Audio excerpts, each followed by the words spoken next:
is officially called Beauty and the Beast. Thanks, James, for that for that title. Got to give you that credit. Um, Hold on, let me switch the lighting for my place real quick. So yeah, basically we're gonna be talking some bullshit while Jessica, aka J Fizzle over there, give her a follow. For anybody watching right off the bat, give her a follow, and she's gonna be feeding us some topics, and we're just gonna be chatting some bullshit while I play some video games and do some mundane shit in it. This is for me. There's nothing altruistic about this, you know. Jessica, how you doing? How you feeling today?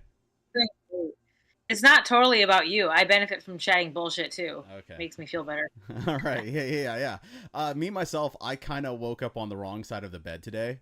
So, Oh, but like my day has progressed. It's weird. It's almost like you kind of like settle into the bullshit, if that makes any sense. Does that make any sense? I don't know. I don't know if I'm making any sense. you accept that you're gonna have a shitty day, so you just embrace it like Well, that. I don't know if it's like you like acclimate to the energy and then eventually start harmonizing it with it. You know what I mean? It's like, okay, I'm not gonna have the best day, but like I'm going to work with the energy and just kind of push through. You know what I mean? I don't know. I don't know if that makes any Ride the sense. ride the bullshit. Yeah. Yeah, just ride the bullshit. You know what I mean? Yep. Well, no, I'm sorry to hear that like your day wasn't super great, but I'm glad you're just riding with it and chilling. Yeah. I mean, like, I can't say the day was bad. You know, it's just like you wake up with tension in your heart, right? And you're like, oh, what could it be today?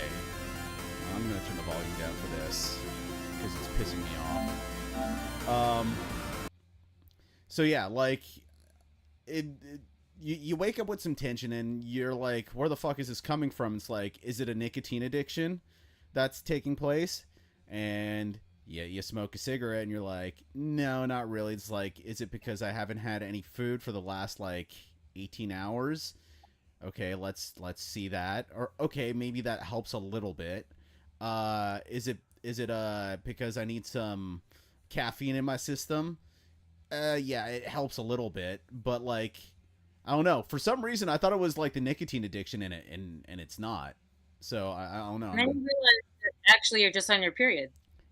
Yes, exactly. Because my butt is bleeding from how much I've been ass fucked by life lately.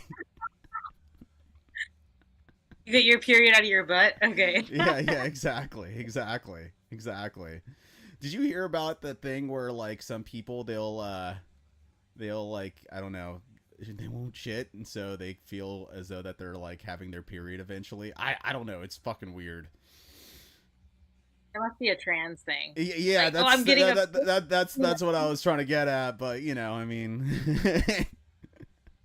I No, got I didn't realize that huh? they were constipated. I knew that Yeah, they like think that I knew that some of them think that they have a period, but I didn't know that it was because they are constipated. That makes yeah, sense. yeah. So I guess it like emulates the stomach cramps or whatever. So Oh, okay. yeah. Maybe they have like It's maybe just, they have kidneys.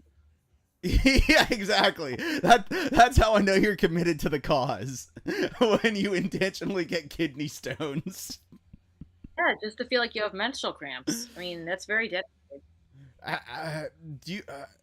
So my dad has had Honestly, if kidney someone, stones. He's had kidney stones before, and I like right, I yell at him and tell him to drink more water. But like apparently right. like the pain could be so bad for that you end up throwing up, and I don't understand that. I don't either. I've never had them. Oh, I don't expect to because I drink lots of water and I eat healthy. there you go. Healthy gal, healthy gal. Yeah. Um, let's see. Where But was hey, if you like give yourself kidney stones just to feel like you have a period, that's so dedicated. I almost feel like you deserve to, use the pronouns you want to use at that point. Yeah, exactly. I'm not even gonna hate at that point. Yeah. You know, you know what I mean? Like it's well, I don't hate in general. I mean, people are gonna live their own lives or whatever, so let them, But it's like okay, it, I guess it like really boils down to like the issue of commitment. It's like if you call yourself a gamer, right? I expect you to play a few difficult games, right? I expect you to not just like, pick up Call of Duty every now and then and, Valorant or whatever. But So if you dabble in Fortnite, you can't call yourself a well, gamer, okay, right? it depends on how often you play Fortnite though, right? Right. So if you are if you are a male and you are calling yourself a woman, right? Then I feel as though that like you should be immersed in the woman lifestyle as much as you possibly can be, right? I think that's only fair, right? Yeah. Uh, After that, you can't really hate. I mean, like I said, if you're giving yourself kidney stones on purpose to emulate menstrual pain, yeah, I'm not gonna tell you you're not a woman. Dude, that's fucking I'll hardcore. still, That's fucking hardcore. I'll still tell you that you're not a woman, but I'll be like, you know what? I'll call you a she if you really want it. If you went that far. Right. So like, I mean, does that mean that like gender is a construct then? Okay, so here's the thing too. Gender's always been a construct. It always has been. It's sexual. It's sex. It's not. It's Right. biology is sex is Okay. biological. Gender is societal. Right. But I feel as I don't though have that any like problem. if you're I don't have looking, any problem with say that one more time. what. Say that one more time.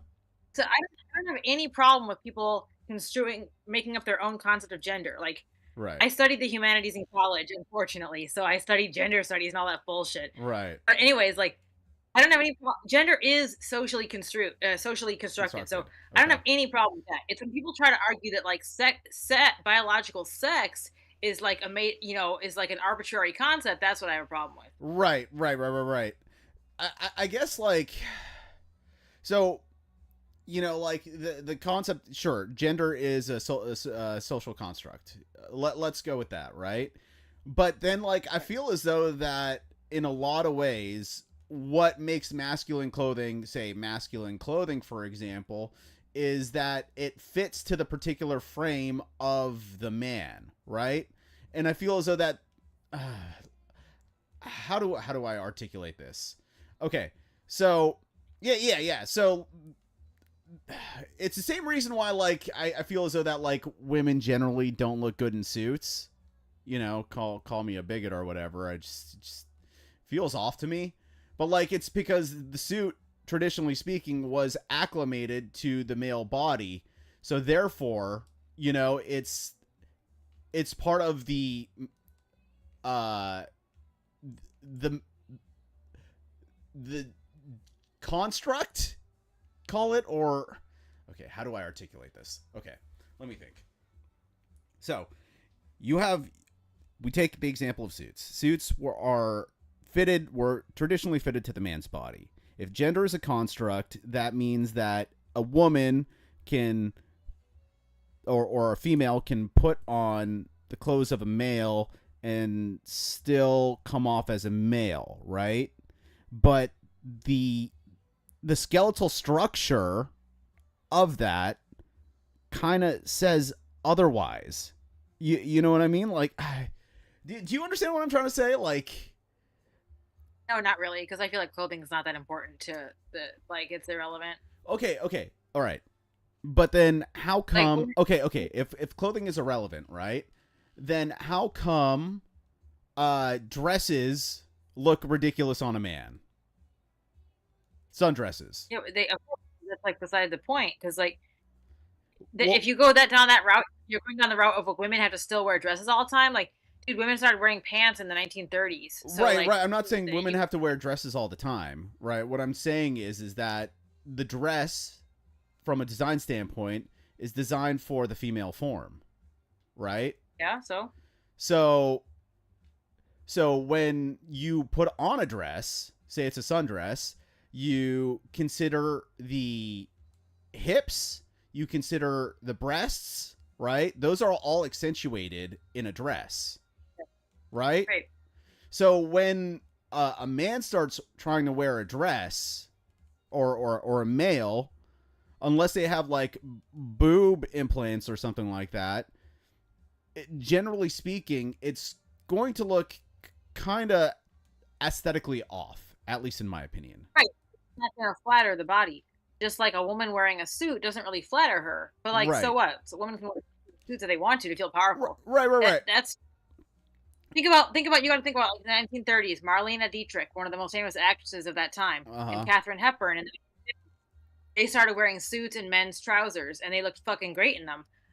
Because they just wanted to feel like more empowered, and they wanted to like show that women can wear pants and everything. That was great. Like they look sexy in them, honestly. But Marlene Dietrich and Hepburn were not calling themselves men. They weren't transgender. They were just saying, "Hey, we're putting on men's clothing and we were rocking it because we want to feel like empowered." That's fine. So that's why I'm saying like clothing to me doesn't really matter that much. Like it wear the opposite sex's clothing and still not think of yourself as transgender.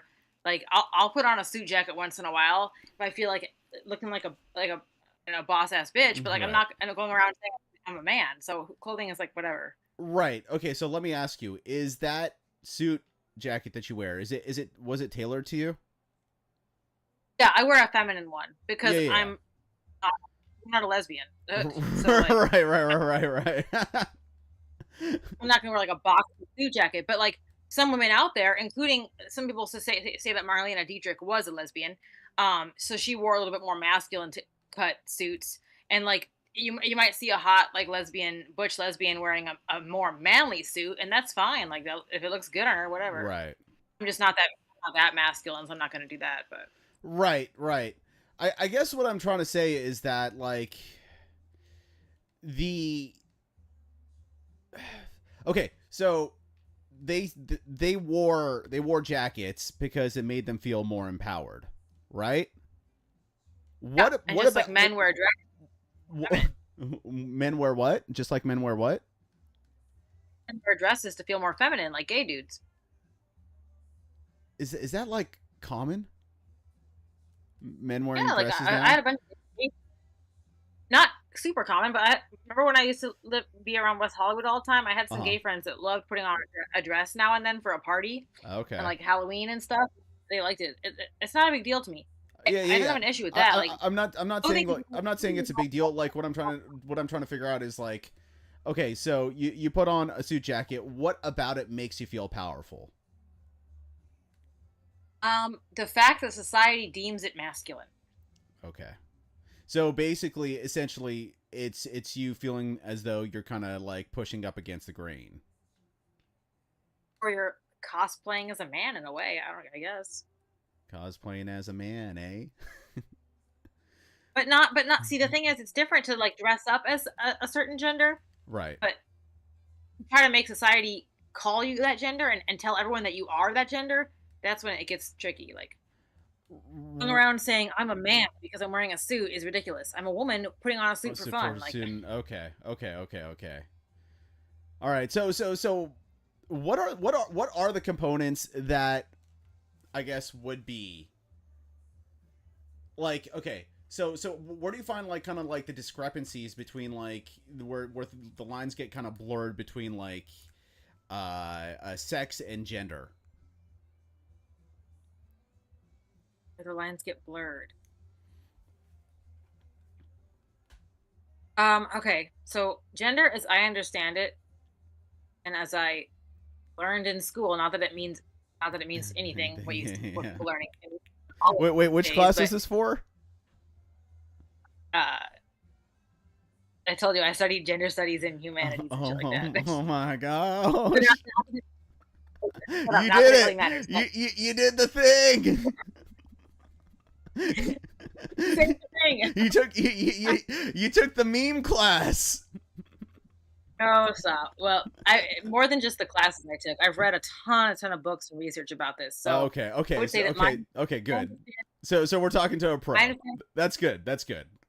Well, someone who understands it probably more than a lot of people. Right. I would say that gender is how you present yourself to the world. It's your sort of like the image you present, your presentation in terms of how you present yourself to the world. That could be clothing, right, appearance, behavior, whatever. That's gender. It's Yeah. Sex is not. Sex is more unchangeable. It's your biological assignation, I guess. Uh-huh. It's your chromosomes, you know, your biological category. Right. So those lines shouldn't really blur. Ideally, it should Uh-huh. be your sex is fixed and your gender is fluid. Gender Right. can be fluid. That's fine. Right. You can play around with gender. Sex should never be seen as fluid, but these days it is. Gotcha. Yeah. Well, that's like when you officially stop living in reality. All right. So here's like one thing that kind of like makes me feel like I don't know how people are able to reconcile this, but like there's the concept of words matter, right? A cat isn't a dog isn't a cat, right? So Right. the concept of you know okay, say a trans woman, right? Let's Eh, break down the word for woman. It's womb and man, right? And trans, Uh-huh. that's transitioning, right? That's Uh-huh. so you're transitioning into getting a womb, but transitioning into getting a womb is not part of gender reassignment surgery as of yet, at least to my knowledge, right? Not yet. Yeah. So is the word trans woman, should there be like a different word for that? You know what I mean? That's a very thoughtful question, thought-provoking question. Right. If you break down woman as womb and man, like you just did, then Yeah. technically trans woman is kind of a paradox, or it doesn't really make sense. Actually, Right. yeah. Right.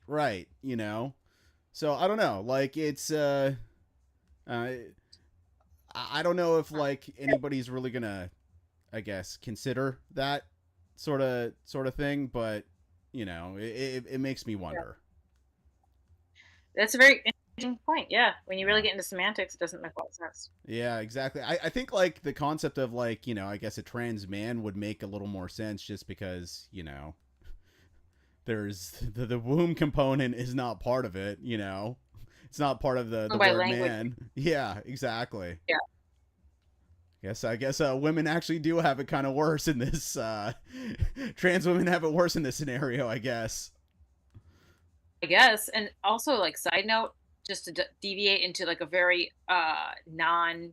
We were just talking about kind of like deep thought-provoking topics. Just Right. to deviate into like a really silly aside. Uh-huh. Um, isn't it like funny how? Isn't it interesting how trans men are like far more convincing and like they seem to transition far more seamlessly. Where like Right. I've seen a bunch of trans men that you literally cannot tell they used to be girls. They look like Right. straight up men. They're like ripped, like hairy chest, like there's like Right. no sign that.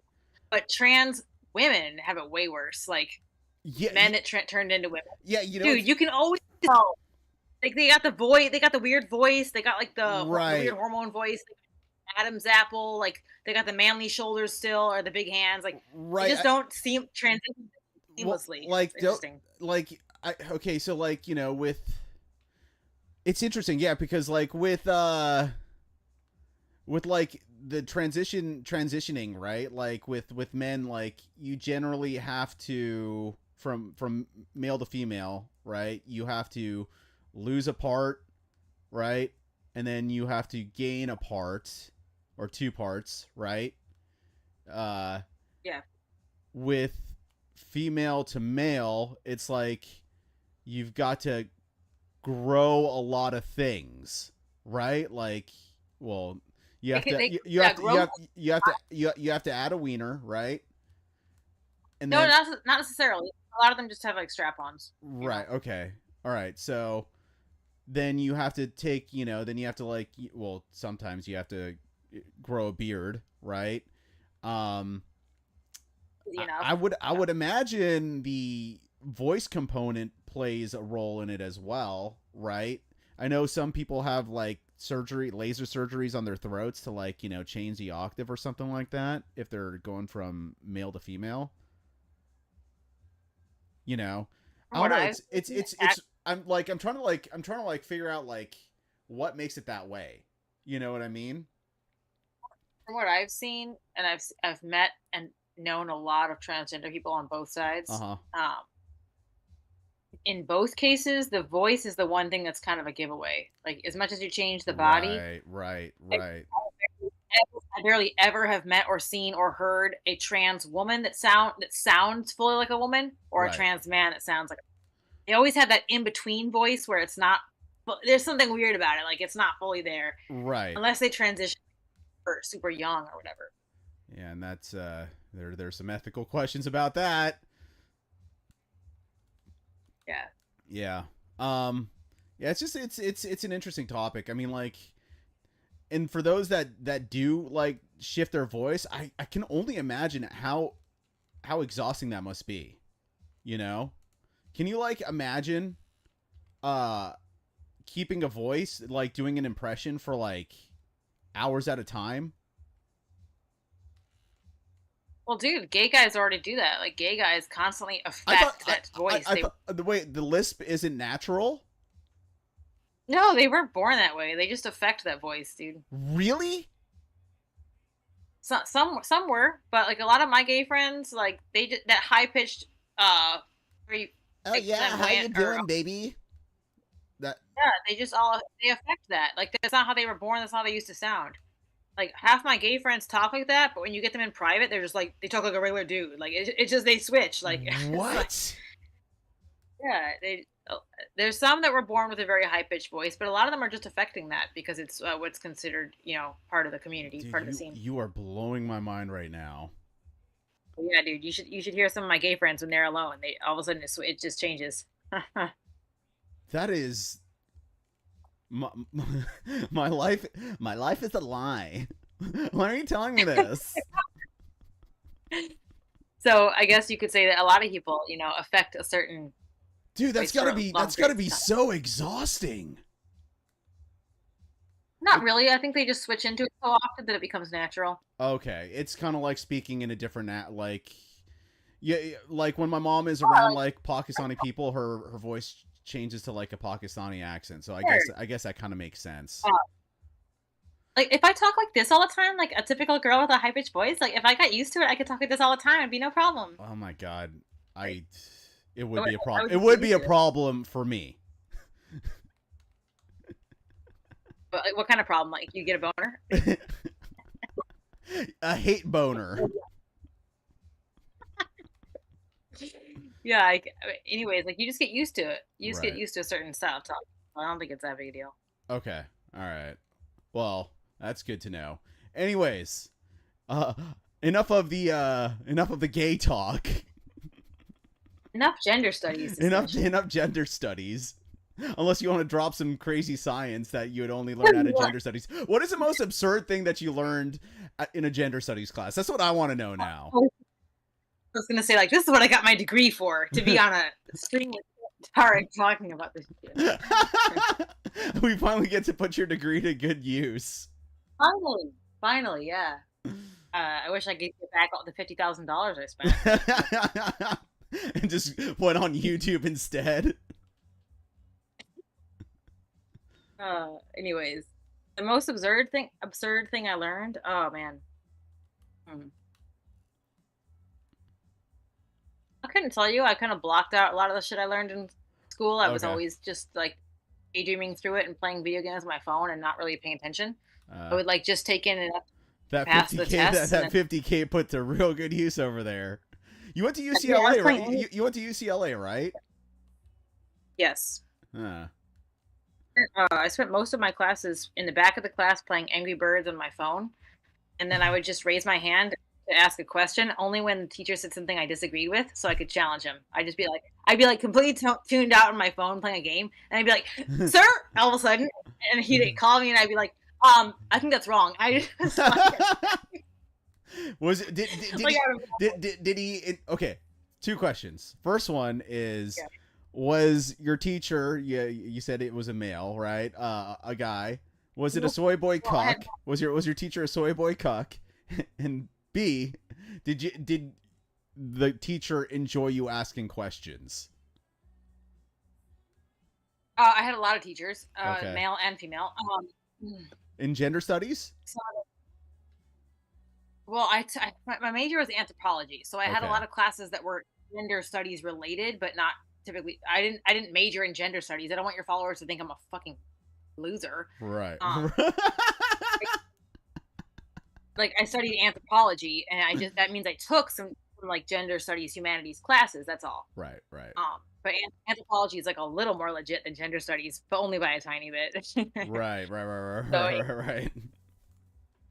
the classes I had regarding gender studies type stuff, um, were definitely taught by pretty far left leaning people, and Uh-huh.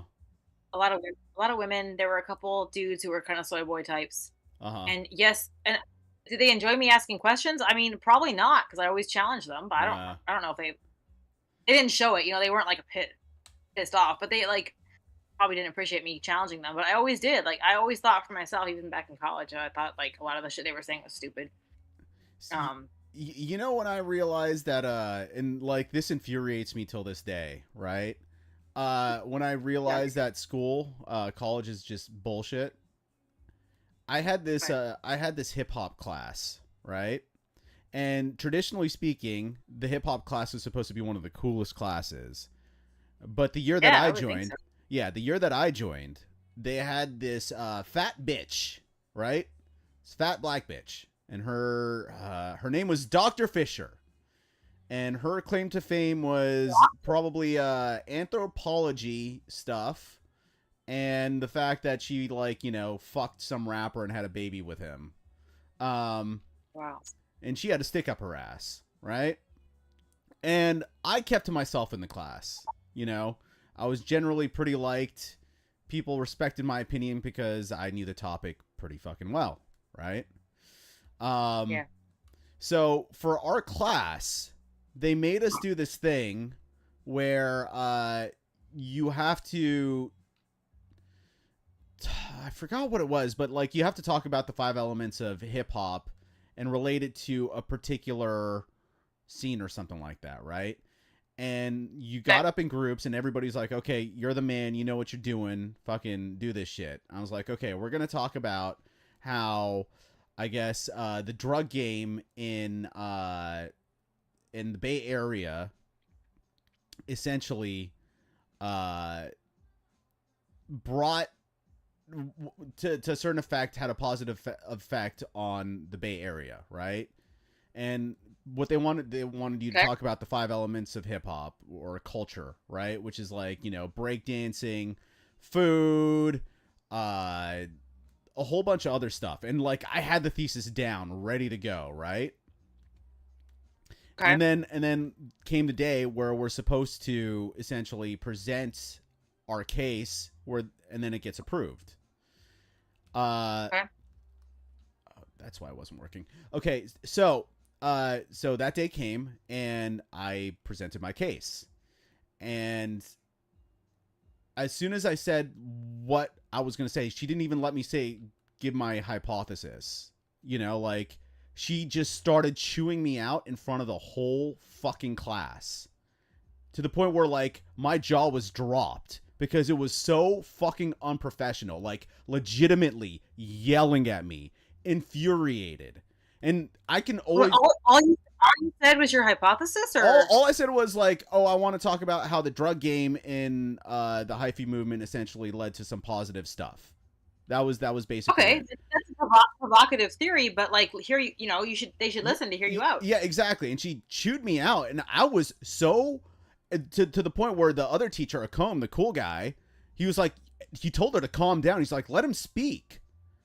But like when Yeah, it was my time to speak, I was so fucking shocked that I was treated this way, that I was talked to this way, that like I was speechless. I couldn't present my case, and she just made me look dumb oh in front no, of everybody. I was like, you know what? oh no, After that, fuck college, fuck this stupid fucking fat bitch, all right? Who fucked a rapper, now she thinks she's like hip hop incarnate. Fuck her. and And and she's the ultimate say on this topic. Like what the yeah, fuck? No. exactly. So like yeah, that's when I kind of realized that everything is fucking bullshit and fuck everybody. Yeah, I don't blame you. And that sucks because I'm sure you probably had a really interesting, Dude, you know, I had it down. I had it fucking down. Oh it's my crazy. god, yeah. To think that she is responsible for turning you off of college when actually you're probably smarter than her, and college would have benefited from you continuing on. Oh So yeah, absolutely, absolutely. And you know, like that was just like I was just so fucking turned off after that. I mean, yeah, I had some really good teachers that really blew my mind. Shout out to David Gill. You know, we still talk to each other occasionally on Instagram and stuff like that. He like blew my mind as far as like sci-fi goes and stuff like that. cool. He made us read like Philip K. Dick. He's like an authority on like Philip K. Dick. Like he speaks at events and stuff like that. He gets featured in a lot of stuff. So you know, he definitely had a positive impact on my life. That's safe to say because I love sci-fi. You know, not just like stupid Star Wars stuff, but like you know, full on cool shit. But other Yeah, than true. that, Like, dude. Other than that, like, dude, fuck college. yeah, That's my rant. that's how I felt too. I was just in it because I thought it's what you had to do, and my dad always wanted me to do it, so I kind of did it for him, honestly. Right, right. You didn't But do I it for hated it. yourself. Yeah. And you know what's ironic is, Tarek, I think I told you I went to SMC, right? Before UCLA. Oh, okay, I don't remember that, but now I know. Yeah, I was at SMC for 2 years while I was working on getting in-state tuition Uh before I huh. went to UCLA. Uh huh.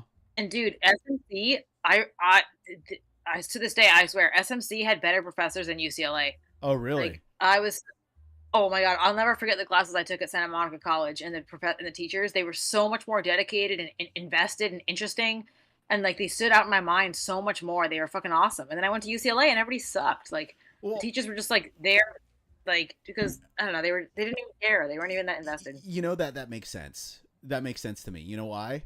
Because with I UCLA, you're exposed to a very particular demographic. It's generally upper class, you know, people that get good grades, that care about school and think that, like, I guess, academic smarts translates to overall smarts when, in my opinion, at least, it's only a small fraction of that, right?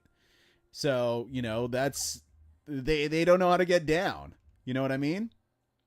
Well, there's another reason too. Huh. UCLA professors, that's their career. Like that's their main job. So they're in it for the paycheck, and Right. Okay. they almost like they just do it like they're going through the motions. They're going through they're reciting a script almost. Right. SMC professors, that's not their day job. Like they have day jobs. Like they work Right. in a real world job during the day, and they teach on the side at SMC like a night class and stuff because it's like a hobby. Like they actually want to teach kids, so Right. they really care. Like they pour their all into it because it's not their main job. They're doing it for the passion of teaching, and so they were Right. like way fucking. That makes a lot of sense. That makes a lot of sense. You know, my one of my best friends, he's actually coaching basketball at SMC apparently. Um and he was telling me the other day that one of the best athletes in on the team, I guess, his mom does OnlyFans, and he gets so much verbal abuse by his teammates. They just taunt him nonstop about his mom, right? And like Mhm. when like my friend tried talking to the kid, he's like, "Yo, man, just ignore him." The kid's like, "Man, I fucking hate my mom." You know, it's like, bro, can you fucking imagine? It's like, I can't. Oops. like it baffles me that like when women go into OnlyFans careers and stuff like that, thinking that like they can live a normal life maybe a little afterwards, like that ain't Yeah. gonna happen. You know what I mean? Like, No, dude, like what do they say? Like hoe into a can't think of the housewife. saying, but no, just the saying is it like once your shit's out there in the digital world, it doesn't go away. Oh Like yeah, the digital footprint.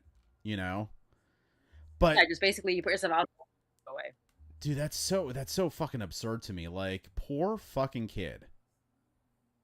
Yeah, I feel bad for that kid because I had like normal parents that acted like a normal mom and dad, so I Yeah. can't imagine having a second or a parent.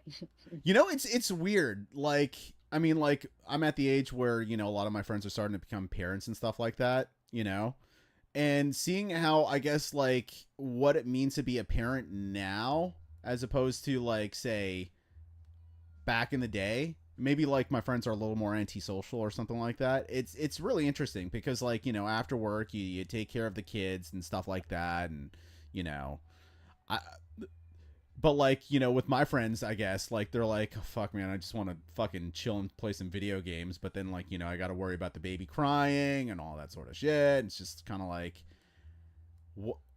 before video games were like a mainstream thing, like what did parents do on their time off, to get away from everything? Yeah. A good question.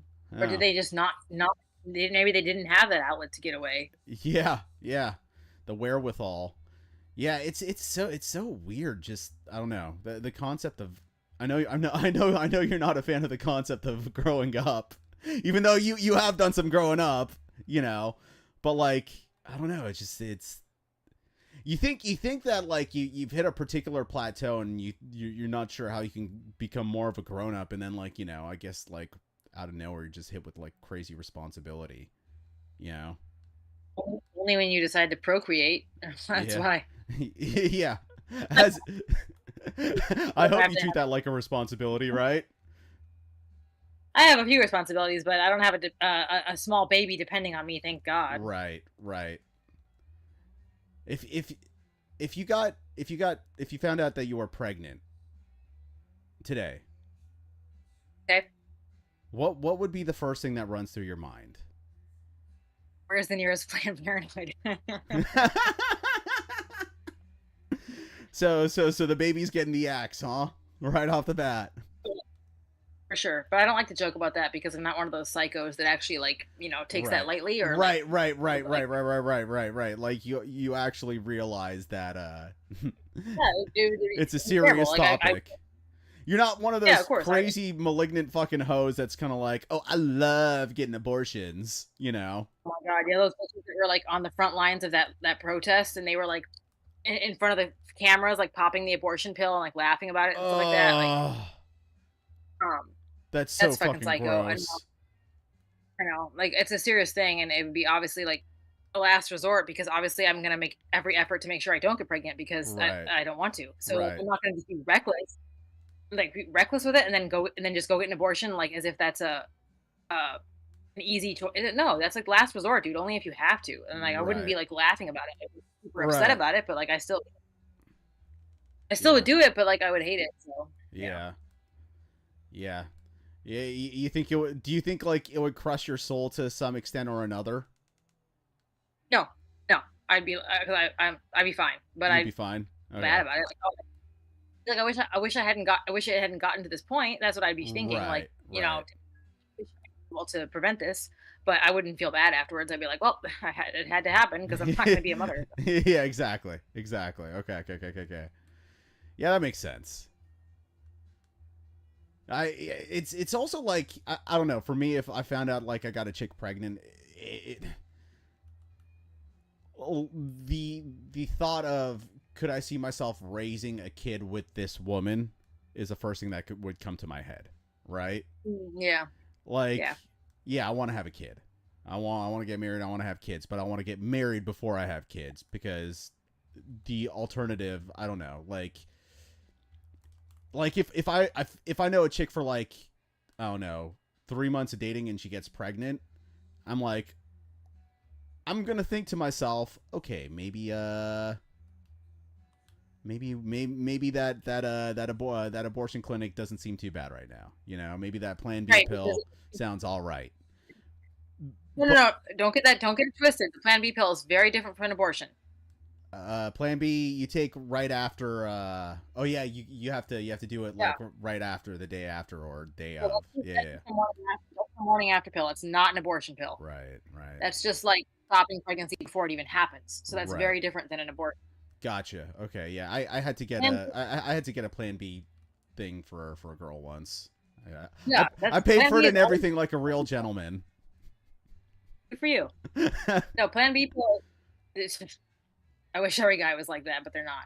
Yeah. But yeah, It's like Plan B pill is always a good idea if you feel like there's any chance that like things weren't safe right. because it's preventing the abortion down the road, which is way more expensive and way more severe. So Right. Right. Right. Right. But is it like? but the sperm still potentially may have met the egg at that point, right? It may have, but nothing has formed yet. Okay. Yeah. All right. So So you're not killing any kind of fetus. It's like you're just stopping it from even being able to start developing. huh. Yeah. For some reason, when you said fetus, the name Cletus the fetus came into my head, and I'm trying to figure out what it's from. I'm trying to figure out what it's from. Is that from? I know it too. Look it up for me Because I real can Google quick. it. Yeah, look it up for me I real will. quick. Fetus.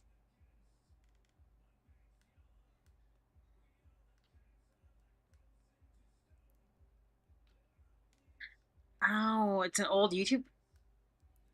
It's an old YouTube thing? Hold on. Oh, I never thought. Uh,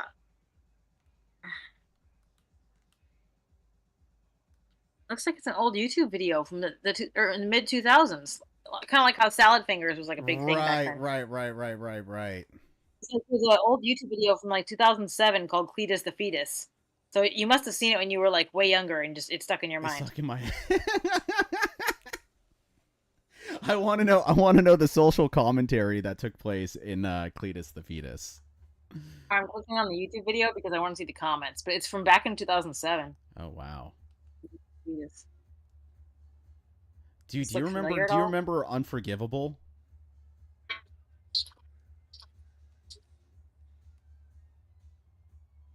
Oh, it's like a sing-along song about You know, about a fetus that escaped a trash can.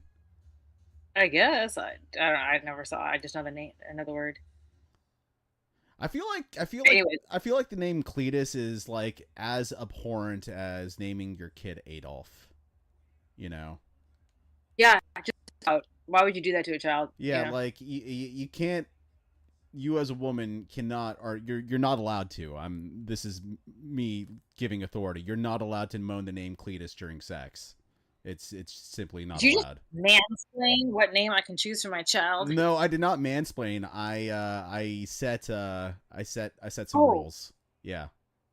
okay. You said during sex, not child name. Yes. Yeah. No, you're right Exactly. Yeah. though. For both, you can't name your child that, and you also cannot moan that during sex. Yeah, exactly. I'm trying to imagine someone moaning that in their head right now. I'm just like, dude, it's impossible. It's impossible. You have to be an inborn like inbred hick if you were to moan that during sex. Like even if you weren't inbred, if you like moan that during sex, like your genetic composition automatically switches into that. Yeah, You know. for sure. And what's funny is it sounds kind of like clitoris. So what if your name was Cletus and you couldn't find the clitoris? Maybe you should name your clitoris Cletus. I'm sure that'll be huge. Yeah, I'll I'm sure that'll be a huge turn on.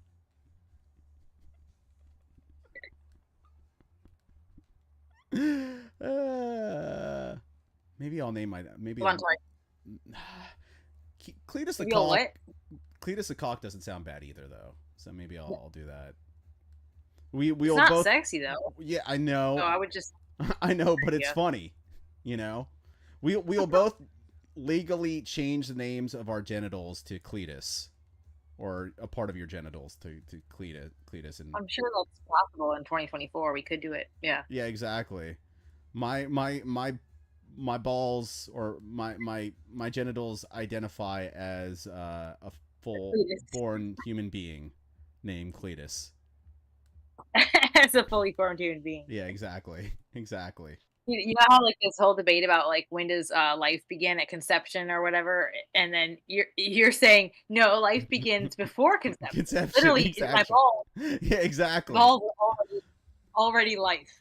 They're already a sentient human being. Yeah, well, I mean, okay, all right. So I'm gonna go metaphysical and try arguing in favor of that right now. Okay, so you have the concept of the chakras, right? And yeah, keep talking. I'm just gonna go off screen for 1 second, but keep talking. Okay, yeah. So you got the sacral chakra, right? And the sacral chakra is it's creativity. It's where sex happens, right? I'm bullshitting right here. I'm spitballing, but Um, so with that being said, oh yeah, chakras have their own sort of sentience going on for them. You can communicate telepathically, sometimes through the heart chakra, sometimes through the third eye chakra. You know, they're communication chambers that have their own particular ecosystem going on for them and their own themes in life going on for them. I didn't know that. I'm not enough of a hippie. It's not hippie stuff. Hippie, I'm sure most hippies don't know about that sort of stuff. This is my theorizing, you know? I mean, like putting together parts, right? I mean, okay. So what's your understanding of the chakras? Like what is their function? I don't know. You haven't do you even believe in them? But what do you mean? What's their function? They're just like I don't know what their function is. You threw me for a loop with that question. I just know what they are. I don't know what their function is. Okay. So are do you know where all of them are located by any chance? Yes. Okay. So do you know each chakra has a function, right? And if you look at it from I guess an occultic standpoint, each one is also associated with a different planet. So all this occult stuff, astrology, chakras, all that stuff, it's all one and the same sort of thing. So the base chakra is associated with the planet Mars, and when that is out of line, you will feel unstable, money issues. Yeah, you may be enraged. Yeah, you just feel unstable, right? Yeah. The sacral chakra is the chakra that essentially is about that's the fun chakra, and that's right above, and it's I forget which planet it's associated with. I want to say Jupiter, but I'm not sure. But that is the one that is responsible for sexuality, creativity. Those are like the two big key points for it. I'm sure there are other themes that go on for it as well. And so if that's out of line, like, you know, you might become an incel.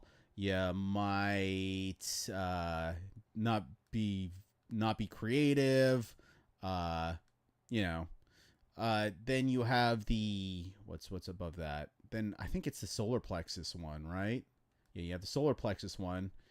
Where and that's associated with the sun, and that's like, you know, pure willpower, creative expression, like, you know, bravery, assertion, things of that sort, right?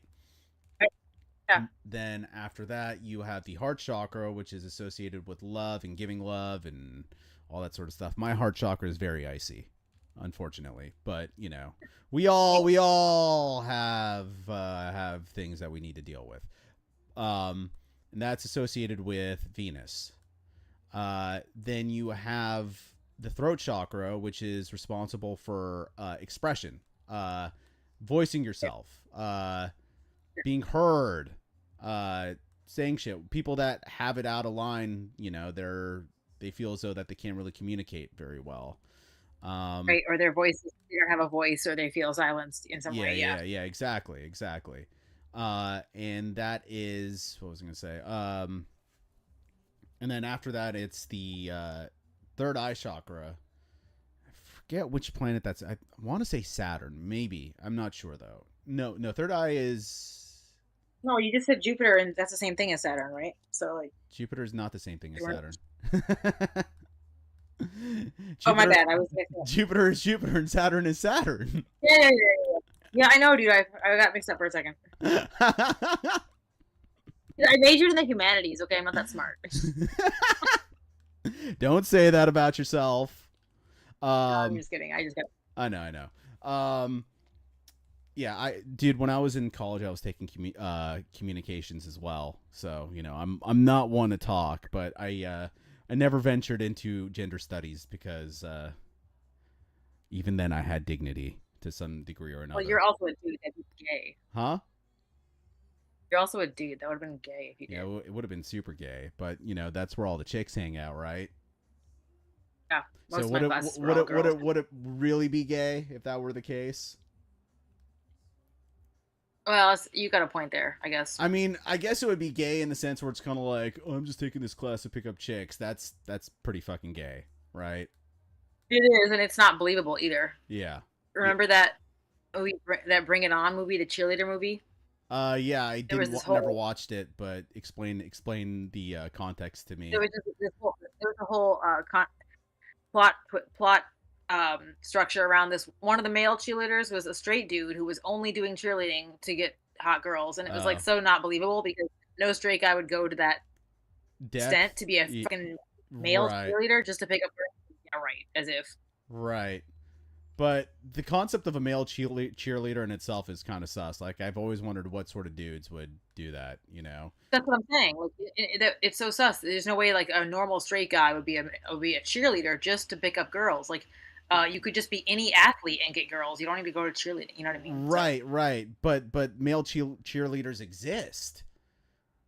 yeah, but they're gay. They're all gay. That's why I'm They're all saying gay. Oh, a straight male. I did not know that. I did not know that. Yeah, yeah, Okay. yeah, yeah. That's why a straight male cheerleader Has it didn't make any sense. has it always been that way? As far as I know, like I don't know any male cheerleaders that weren't gay. So You know, it's so funny because like back in the '90s or whatever, you would see like male cheerleaders at like USC football games and stuff like that, right? back then they weren't out. Yeah, Back then they weren't what? they weren't. Not all of them were out back then because it Right, wasn't as right, acceptable. right. But I'm just quite frankly kind of like shocked that because like you know I mean football it's testosterone, it's manliness, it's you know it's a very manly sport, and you know you would think that they would only want their cheerleaders to be chicks, especially in the 90s when, you know, like I guess gay acceptance wasn't really a thing, you know, or Right. wasn't as big of a thing as it is now. I'm just kind of shocked that like, you know, they would allow males onto the cheerleader squad. Right, but Tark, you forget they may have wanted them to be mostly female, but they have to have the base, the people who are strong enough to throw the girls in the air. Like women Right, aren't right, strong enough. right. It's almost like upper body strength is a thing. Yeah, you got to have a couple guys on the team who are able to throw the girls in the air and catch them. Right. You know. So, Right. Yeah, that makes sense. That makes sense. Now I'm thinking to myself, if there was a trans cheerleader squad, would they and it was a female to male, would they make him do the be the base, toss people up, yeah, good question. you know? And like, yeah, female to male. What if they like, they're the base and the fly, because it's the bases and the flyers, I believe they're called. The girls Okay. who fly up in the air. What if they had like the trans men or trans men on the as the base, and they throw the girls up in the air, and then they come down and they can't catch them because they're not as strong as Yeah. actual men. So the girls just like break their bones on the ground. That'd be kind of ironic. Yeah. Did you ever consider being a cheerleader ever? I could see you in a cheerleader's outfit. I definitely could. Thank you. I could rock the outfit, but no, Yeah. I never even considered it. I never been that kind of girl. Yeah. Fair enough. Fair enough. Fair enough. Yeah, that would. I don't know. I think you could. I think you could be that kind of girl. To be completely honest, you have Dude, are you enthusiasm. kidding me? You have enthusiasm for basketball, for example, right? And Are you that's kidding what. me, dude? You know my personality. You know Huh? my personality. I could never. You know my personality. I could never be that bubbly airhead type It's ever. you don't have to be a bubbly airhead. What do Honestly, you do? me personally, me Pretty much personally, I would find it way sexier if you were just you and a cheerleader. That's just Yeah, you would, but I'm talking about fitting in with the squad. They're all going to be bubbly airheads. There's no dude. way that I Fuck would the ever fit in with that. squad. When has a squad ever done? Dude, Has a squad done anything if for you're a you? cheerleader, you're a cheerleader. You have to fit in with a team. As No, if I you could play ever by fit your in with own rules. whatever, dude. No, not in cheerleading. Like I could never ever have fit in with those kind of girls. Same reason I that can when I see went you. to I can see you with pom poms and a smug smile on your face, saying, "I'm here whether you stupid bitches like it or not." That's just me. now, see, now you're going back to that movie Bring It On, where you're imagining me like the one rebellious punk cheerleader. In Is, real life, it wasn't like that. wait, there was a So rebellious punk cheerleader in Bring It On. Eliza Dushku from Buffy, she was on Bring It On. Okay, I gotta watch that movie now.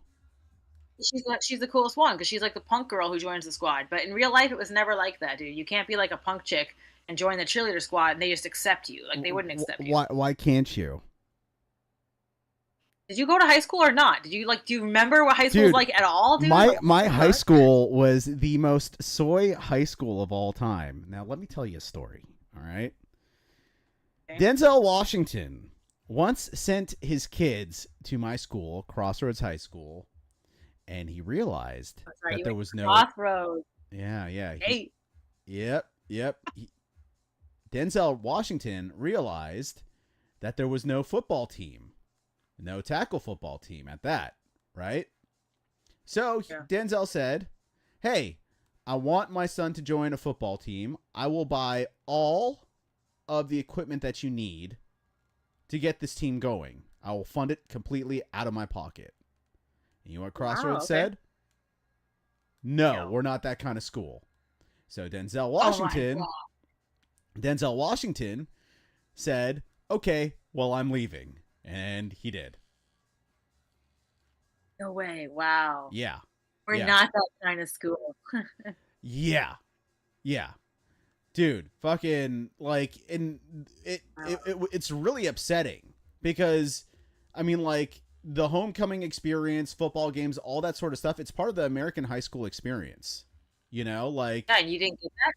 Nope. We had one day out of the year called the Sports Extravaganza where they had the basketball team and the soccer team play, right? Okay. And and they had the In-N-Out trucks come and all that stuff. It was a big event. It was pretty fun, but it didn't have that testosterone. Yeah, you know what I mean? Sure. I can't say it was fully soy. In fact, I made it a point to make. Go on. It's just in that case that explains why you were saying what you did earlier, because you didn't go to a typical high school, so you don't really understand what it was like. Yeah, I guess so. I always wanted to. But... I went to the most all-American high school you could think of. We were the preppy high school in my town in Wisconsin. We had a ton of jocks who were on the football team. We had the mean girl preppy cheerleaders. We had the different cliques that would all fight each other. We had the gangsters. We had the jocks, the cheerleaders. It was super cliquey, like what you see in movies. That's what I went. That's what it was. Yeah, I wanted the movie experience, and I got none of that. But why didn't you leave? Why did you stay in the school? Why didn't you? I wanted to, but my mom specifically was like, "I worked too hard to get you into the school," and you got to keep in mind, I was never an A student. I don't know how I got into fucking Crossroads, to be completely honest, right? Oh, okay. I know people that had a way higher GPA than I did, and they didn't even get into that school. Wow. Okay. I guess I must have aced the interview or something like that. But what was I gonna say? But yeah, and my dad, he wasn't about me leaving the school either, and I was just I wanted to go to Samo, you know. I wanted a proper high school experience, but experience, yeah. Yeah, but I didn't get that. So consider yourself lucky in that sort of regard. But at the same time, regardless of going to a proper high school or not, I've always been a rebel, you know. To the point where it's kind of Crossroads always kind of prided itself in being the alternative school. We embrace soyness in all its glory. And you would think that a rebellious spirit would be yeah, cool, that's awesome. You know, I don't the standard high school experience or whatever. But I was no, this is fucking stupid. You know, I want to go to a school where jocks are pushing dorks into lockers, right? Teaching them lessons about life, right? Giving them swirlies. Yep. You know? Yep. I feel like that's essential at the end of the day, right? It's definitely it's kind of integral to the, I guess, all-American experience, yeah. Yeah, exactly. I never got to witness one swirly, dude. I was robbed. You were robbed, yeah. I was robbed. You We had know? all that, man. We had like the drama theater kids that were made fun of and bullied. Oh yeah, Um, see, we the did. only We didn't get that. You know, like it was like trying to like reverse engineer, like not reverse engineer, but like re-engineer like the ecosystem and the balance of life. You know, the balance of nature, where the theater kids, they weren't getting bullied, so they were top G. You know what I mean? And because yeah, that in itself is a perversion of the yeah, it's a ecosystem. reversal of the natural order. Yeah. Yeah, exactly. Wait, Mark, you didn't have high school dances? We had prom, but there was no football Okay, involved with prom. okay, so that's gonna be different. Yeah. Yeah. But I got evidence of dilated pupils to perform at our prom, which is pretty cool. Oh, that's something that would only happen in LA.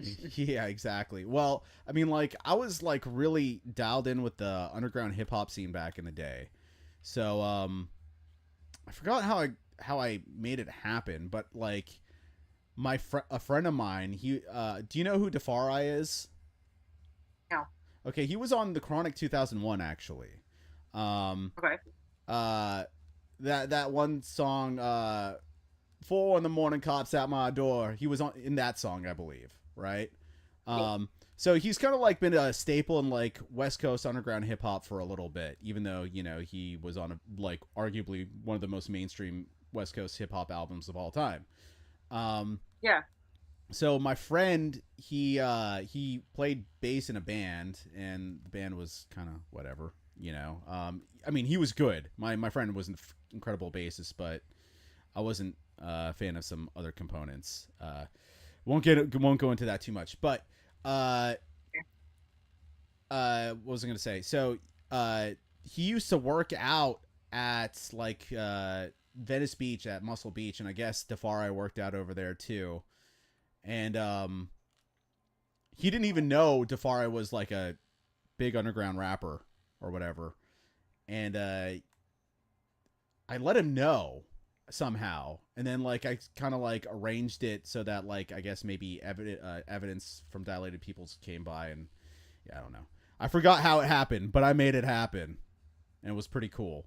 Um, That's pretty bad. yeah. It's my one contribution to a school that I hated, and a school that hated me, quite frankly. There was one Okay. administrator. Uh, she was my what was it? My advisor, my high school advisor, right? And she'd always tell me to cut my hair. All right, and I was like, okay, whatever, fuck you, bitch. Um, I never really got good vibes from her. And uh, and you know, years later, um, a friend of mine's sister saw me at Coachella, and she's like, "Oh yeah, dude, I remember Candace used to talk about you all the time." And she's like, she told me, "Hey, you know that kid Tarek?" And she's like, "Yeah, I think my brother's friends with him." And she's like, "He's such a stoner. I just can't wait to bust him." It's like, what? Oh wow. Yeah, it's like, what happened to teachers like looking out for your best interest? And here's the funny thing too. Yeah. Here's the funny thing Where's too. that misguided coming from? Yeah. Yeah, exactly. This is supposed to be my counselor, not my fucking adversary. Um, Yeah. so I still I occasionally see her while I'm walking my dog. Oh, Yeah, and she doesn't make eye contact with me. I think she's kind of ashamed, you know, should be. that I still have some testosterone running through my system. You should wave at her when you're walking your dog, walking a jackpot. Be like, "Hey, what's up? It's your friendly neighborhood stoner." You know what? Maybe I will. I don't know if she remembers me. I don't know. She probably does. You're kind of hard to forget. I guess so. Um, yeah, I don't know. Fuck that bitch though. Like, and that's another Yeah. thing that like it's kind of like my relationship to education school has been so fucking tumultuous. You know? And all because of the people. But see, it's not education that turns you off; it's the people involved who turn you off. Right. So it's been certain personalities that ruin it for you. Right. Yeah, that is a good point. And not only that, it's also their fucking lack of vision, right? Their interpretation of the way education is supposed to be, right? The sort of in essence, at least at Crossroads, like uh the demonization of testosterone, you know? And even back then, that was years ago, and now we're seeing that in society in general. Yeah, dude. Oh, wow. So Ollie, my brother, he used to like be a lot more confident in who he was until he went to Crossroads and they tried beating it out of him. And they did a really good job beating some of it out of him, but I mean, yeah, dude, that's your youngest brother, and you told me he's kind of had some issues. So wow. Yeah. Like, and I mean, like we're teenagers, so you can only push us so far, before we put our foot down and tell you to fuck off. But you know, yeah, dude, fucking, I can't stand just wonder how things would have been different if you and Ali had gone to and Siraj had gone to like Samo High. Things would have been. I wonder how you would have turned out. It would be a little different. Yeah. Honestly, I think that would be more of like a natural habitat for us. Siraj got kicked out of Crossroads. He wasn't able to weasel. Oh, good for him. Yeah. And then he ended up going to New Roads, which was what Crossroads originally started out as, like a true hippie school. Sounds equally gay. Yeah. I mean, yeah, it's still gay, but like at the same time, it was a lot more lax, especially as far as drug policies go. Like, I feel as though that the cooler kids went to New Roads, where Crossroads was just a little more stuck up and preppy and all that sort of stuff. All the things that I'm not. But like at the same time, like the one thing that it did was it made me appreciate being in environments where I don't belong. Because that's how you stick out, right? And that's how people end up remembering you. It's like, I mean, you found value in sticking out. Exactly. Which is a good lesson to learn, because I think high school tries to beat you into conformity. Right. It tries to make you join one of the cliques and could fit in. Right. And you don't really learn. You don't learn the value in standing out till after high school usually, but it sounds like you learned it a bit earlier. That's really interesting. But here's the thing, right? In a way, I felt as though Crossroads tried beating it out of me in its own sort of way, right? It wasn't like, oh, you're an artist, this is just who you are. It's like, no, this is what an artist is supposed to do. This is what they're supposed to listen to, be all pretentious and shit. It's like, that was never for me, and I don't know, it was... So in essence, in them trying to beat it out of me, I found it. If that makes any sense.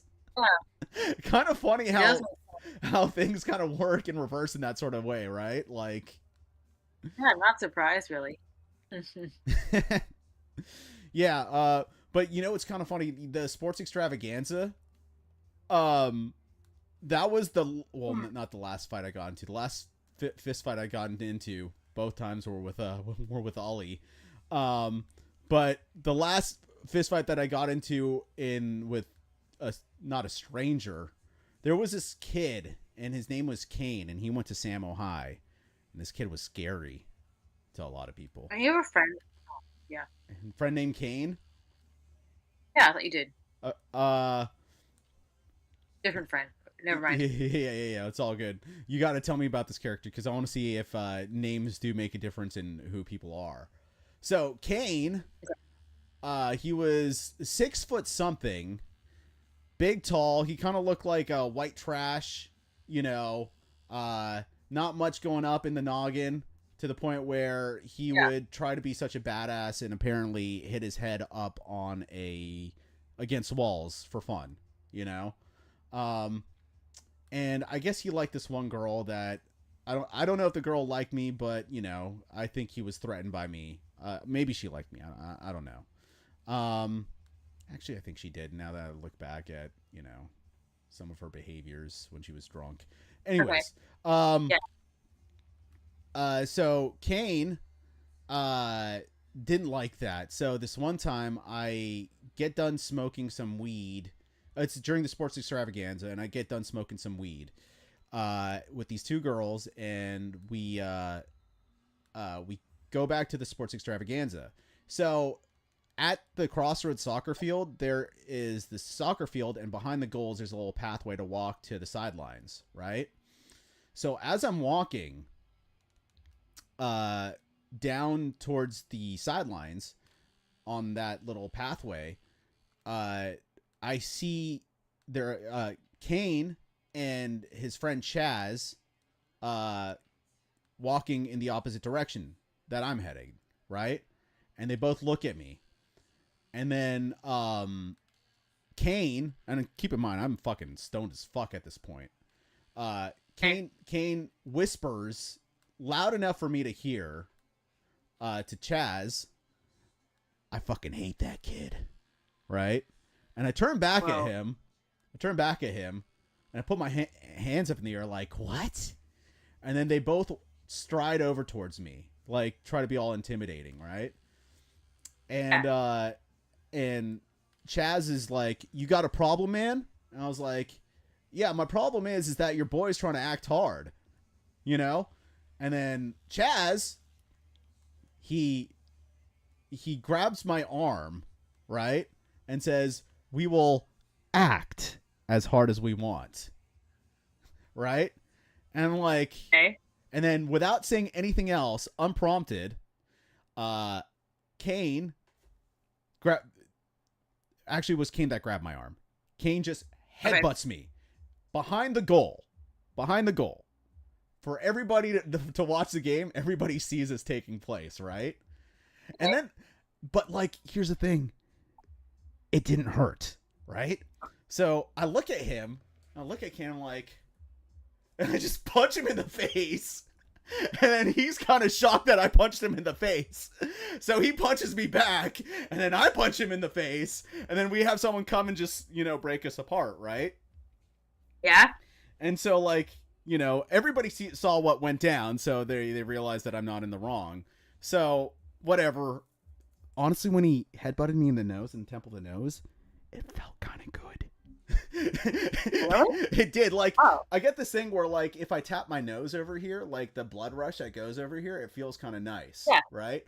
And I think like a nice little thing. Yeah, and I think like his form was a little too perfect that it was like a masseuse's headbutt as opposed to like a badass's one. He practiced his form on the wall just too well. Yeah. Yeah. And so I doubt that your punch felt as good. I doubt your punch felt as good. All right, so check this out. So then we go to the sidelines, right? And I'm still high as fuck, and I see Kane, and I go behind him, just to listen, and he's talking to that girl that he likes, Hannah, right? And he's like, that kid Tarek? They didn't kick him out, mind you. They didn't kick him out. He's like, that kid Tarek? And it's like, yeah, I like Tarek. He's a real sweetheart, like this, that. And he's like, fucking hate that kid. He gave me a bloody lip. And then I tap him on the shoulder. I'm like, hey, dude, I'm right here. And then he grabs me, and then he tries to headbutting me again, and then we start fighting on the field. Like he tries like like keeping distance, but I like move in on him so I could punch him in the face again, and then we exchange blows again. Then it gets broken up again, and then they finally kick him out that time, right? What is his thing with resorting to headbutting? It's like his signature move or something? Yeah, but like, it's like he put all of his points into headbutting style, but none of them into actual strength. Right. So it's like, I guess it's like wrestling headbutts, I guess. I don't know. But it didn't hurt. I wonder what he's doing these days. Is he still out there headbutting people in bars? Dude, that's what I want to know. That's what I want to know. Like, I want to know how he's doing. Like, I want to know if he's... Huh? Maybe what? You just had seen that in a movie and thought that's how you fight. Maybe you just saw it in WWE, Oh, yeah, too, yeah. I would think that that's more likely. He's like, oh, that wrestler has the same name that I do. Maybe I'll pick up some moves from him. Even Oh, though yeah. I'm not really familiar with the Kane the wrestler's move sets, to be completely honest, so I can't say if that was the case or not. But yeah, What like, happened? What happened out there in the field? huh? What happened out there on the field after the second time?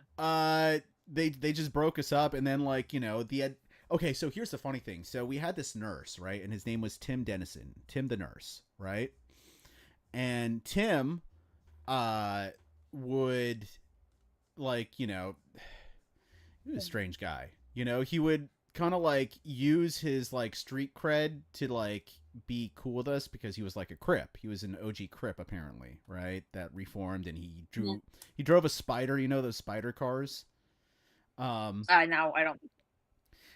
So like after the fight, he went up to me and he started yelling at me, not because like I fought him, but because like I was calculated in my punches and kicked his ass and didn't like go full on brawling against him. He's like, man, you should have like I felt as though that like he didn't respect for some reason the fact that I fought back in the way that I did, because I didn't go like full on thug. Like it was like fighting like a boxer as opposed to fighting like a fucking retard on the street. You know what I mean?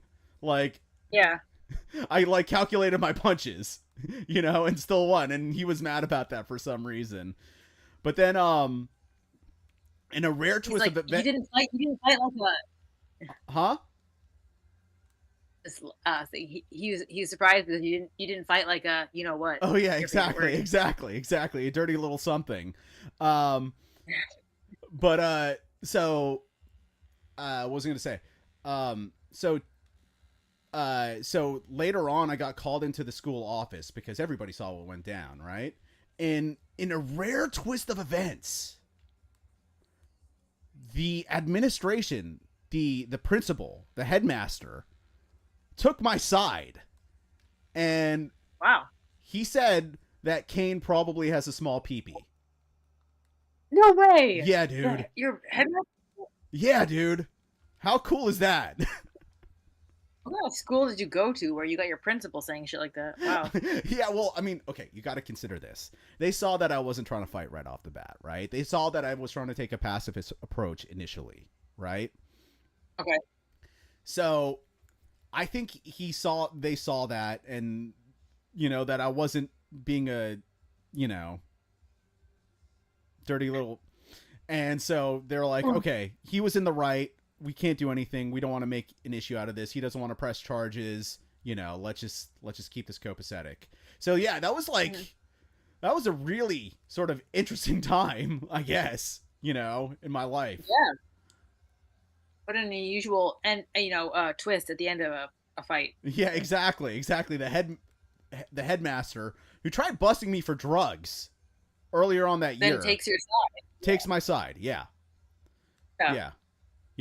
Broken clock is right twice a day, I suppose. Yeah. Did I ever tell you how I outsmarted the administration? No, but let me get something and then tell me after that. 1 second. Okay.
I'm back. Okay, so apparently, I was a. Wait, can I pause Yeah. for 1 second?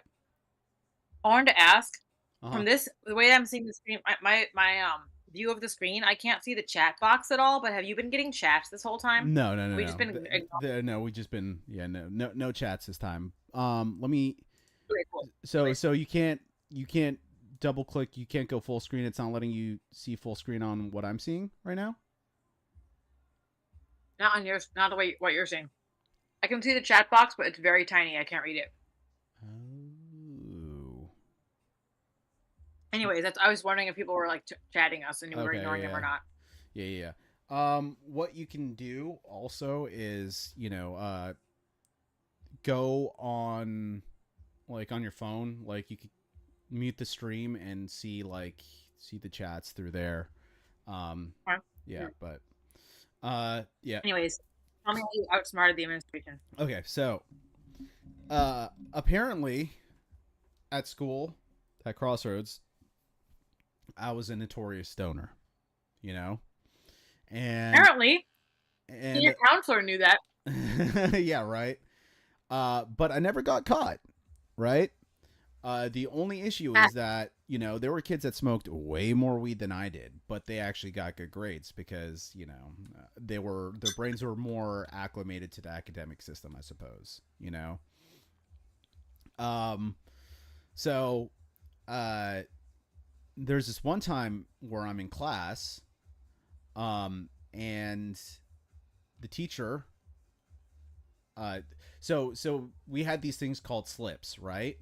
Where, like, I guess a red slip means that, like, you have to go to the office right now, right? Right. And the school secretary or the lady at the front, she comes and brings you that slip, right? So I'm in math class, just doing my thing, barely paying attention, drawing the Wu-Tang symbol in my notebook, right? As one does. As one does. And the secretary comes in, and she comes in with a red slip, parading it for everybody to see, right? And everybody's, when they see that I get the slip, they're like, ooh. I'm like, yeah. I'd never known about any of those slips until that moment there. And the fact that it was known that red slips mean that you're basically in a lot of trouble, I was like, okay, well, here we go. Yeah. So I get to the office, right? And it's my mom, my dad just waiting there for me, right? Uh-oh. Yeah. And it's Tom Nolan, the headmaster, right? Yeah. And I was like, as soon as I see my parents, I'm like, okay, this isn't good, right? What did I do? And Tom's like, Tarek, we're gonna just cut to the chase. Please take a seat. We're here because you have the reputation for smoking weed every day. And I'm like, what? I was like, what are you talking about? He's like, so they had this whole thing, right, where it's like, okay, well, we have to go get you drug tested right now. I'm like, bro, like, I haven't even been caught. What is this? Yeah. So, like they catch me offhand. What's the word I'm looking for? They caught me with my pants down, but like, yeah, I didn't do anything to. As far as doing things by the book, I was clean, right? But they went off of suspicion, which is weird, in my opinion, at least. Yeah. Right. Yes. The downsides of going to a private school, I suppose. And so he's like, so they made me take a drug test, and of course it came out positive, right? So, like, I had to go clean for a little bit, and what Tom did was he made his student, who I guess he considered like the perfect student, the perfect role model. He made us his son would come by after school every day to essentially mentor me on what I'm not sure exactly, right? What qualifies him to mentor you? Yeah, well, so like when he first started, he tried coming off as like super cool and stuff like that. I'll tell you stories about him later on that I've heard, which is some really funny stuff. Maybe in private. I wouldn't want to do it in stream. But so Jesse, uh, Tom's Tom's son, he when he first comes to us, he starts presenting himself as like the super cool dude. He's like, oh yeah, dude, like in college I used to smoke pot all the time, read books, and do all this sort of stuff, just to like, you know, make it seem that I could trust him, you know. Yeah. And so like, you know, I I didn't know if I trusted him, but I didn't not trust him, you know. But I soon realized what he was doing, and he was essentially working as a spy for his dad, right? Which is not based at all, right? Yeah, not based at all.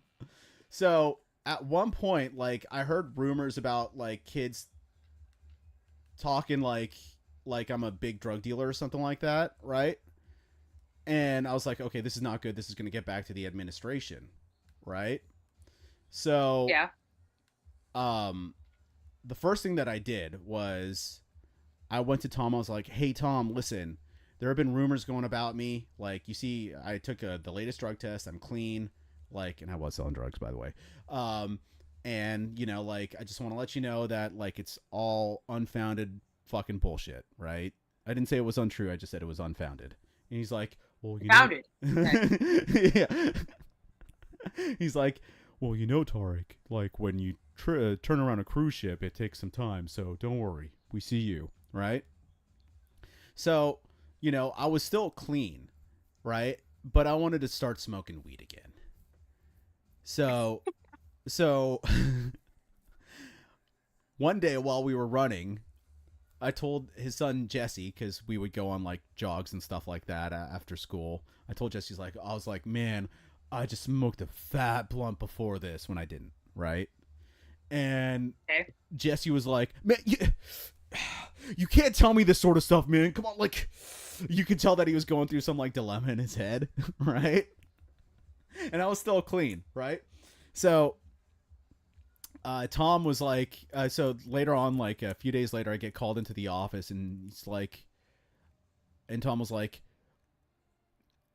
I know you're still smoking weed. I just know you are, you know, and like, you know, it's really disappointing to sound like, hey, Tom, listen, I can take a drug test right now. He's like, I don't care if you can take a drug test right now. I was like, bro, like, here, it's clean. Like, you know, they couldn't say anything after that. You know, they couldn't bring me in because my parents thought it was clean and all that sort of stuff. So that whole operation kind of went out the window.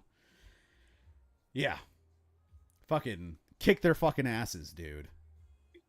Yep. Even though they tried to plant a snitch in your life. Yeah, exactly. Exactly. You can't beat me. I should have thought that from the start, yeah. Yeah, exactly. Should have known that from the start. Fucking hell, man. Crossroads was just like wild in its own sort of way, because like I definitely did weasel my way through that school, you know? Like, it's weird because like I don't know if it's the same with you, but like if I'm not really into the education that I'm learning, I'm not going to be able to pick it up. It's not that I'm dumb, it's just that I can't do it, you know? Like, it just doesn't stick in my head. You don't absorb it, yeah. Yeah, exactly. Are you the same way? Yes, I don't remember a lot of the things a lot of the classes I took at UCLA, right, because they didn't engage me whatsoever. I only took them to get, you know, to pass and right. for them, just so I don't remember any of it. Like I have the notes somewhere. I could look back at it, but it didn't stick with me. Right. I only remember really you know, engaged me. Like, I don't know. Like, I feel as though like are you someone that like learns through like application like me, or are you yes. like yeah? My recent job, uh-huh. I did 2 weeks of training, and I didn't really pick up much of it at all until I was actually on the job, just learning hands on. Are you talking about the bird job? No, that's just a volunteer job. Oh, okay. Oh, that's cool. That's a volunteer job. Yeah. But my actual job, like that I have right now. Okay. I need to just learn hands-on. I don't really like doing trainings, and right. I don't know. Yeah, that shit's fucking boring, dude. All theory, no practice, dude. That's right. You know, that's the recipe for failure, in my opinion.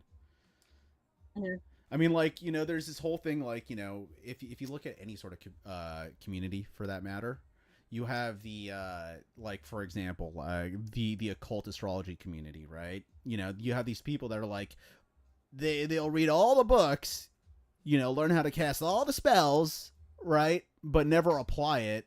So they don't know what they're talking about, essentially, because until you start, like, you know, until you actually get out on the field, you have no idea what can go wrong. You don't know when you're gonna stumble, when you're gonna fumble, when you're gonna do any of that dumb, stupid bullshit. You know, it's all. You know, I mean, like, would you would you trust a sniper, right? Who's read all about shooting guns, right? But has never picked up a sniper rifle to shoot his target. You know? He's seen all the training videos, but he hasn't picked up a gun. Exactly. But then that same guy will end up criticizing the sniper that actually does stuff. You know? The sniper that actually shoots people. Well, we already are seeing that so much today. People just, you know, judging from basically their book learning or their armchair without having lived it. Right. Yeah, and like I think that's like the main folly of like school, it or modern day education, is that like it's structured to allow kids to have like this hubris that doesn't serve anybody, let alone them, obviously. You know? Yeah. Yeah, I don't know, man. Like, it's interesting seeing where education is going now. You know, like, I don't know if the school system is going to be a thing a few years down the, well, a few years, maybe Not like either. 10 years down the line or something like that, you know? I don't think so. It's too out of reach for a lot of people with the cost. And these days, all the knowledge that you could want is online. So what's the point? Right. But, exactly. Yeah. You know, like YouTube University is pretty much all you need these days, at least in my opinion. Look what's happening at universities right now with the crazy protests and dude, yeah, dude, yeah. Like, well, I mean, like, it started in 2015, right? But until it kind of like became like, I guess, anti-Semitism, no one on campus really cared. But now they care. Wonder why? You know. But like, dude, I mean, like, it's so funny though, like seeing how back in 2015 when Milo Yiannopoulos went to like whatever school that he went to, and then like, oh, Berkeley, and like riots would break out, right? Because they would be little cry babies that couldn't, you know, handle, I guess, varying opinions from their world belief that they were indoctrinated into, essentially. But like, you know, there were a lot of people that were like supporting it, right? And now those same people, when they realize that, oh, it wasn't really against, you know, I guess, couldn't even call it right-wing fascism. It's just like incontinent babies that just can't handle things that challenge their worldview. And now, like, all these school administrators are actually finally speaking out, you know? This is weird. It is. Dude, do you like, I mean, like, but like, listen, I'm pro-Palestine all the way, but like, you'll still see some of these videos where like people are like, they don't know what from the river to the sea means, you know, like, and they'll be chanting it. Bro, I don't even know what that means. Of course. I don't even know what that means, and I'm not chanting it, but like, I never bothered to look up, you know, what they're saying, you know. But it's not. Yeah, it's not a good look though. You should be more informed if you're out there. Yeah, exactly. If you believe so deeply about something, you're out there in the streets protesting, maybe you should do some fucking research. Yeah, exactly. You know. By the way, do you know what has become of Milo Yiannopoulos these days? Like what he's up to? He is back on Twitter after being banned for 8 years. Besides that, do you know what he's doing for work? No, what is he doing? He's Kanye West's like. Oh yeah. I wasn't sure if he got fired for that or if he's still doing it. Like, it's always drama with that guy. He's always burning bridges wherever he goes. So much drama. As far as I know, he's still with Kanye West. He's his main like media manager or something like that. Like he controls a lot of his stuff like that. I know Nick Fuentes is working with Kanye West too, and just Okay. You know who Nick Fuentes is? Yes. Okay, yeah. Like, I think that's how, like, I think Milo made the connection. But dude, if you want to get like the fucking dirt on Milo Yiannopoulos, you should watch Lauren Southern's documentary on I guess the Untold Things of the Right. I'll send you a link sometime soon. Um, but basically, like, Milo Yiannopoulos, not only is he like a bad person, but he is the epitome of the F word. Not like not the FUCK word. You know what I mean? Like, I know. he is like Yeah. the petty mean girl shit that he tried pulling off is just fucking miserable. And you know, you know who Lauren Southern is, right? No. Okay, so Lauren Southern, she is basically the person that first discovered Jordan Peterson during the Okay. she's the one that brought him into light.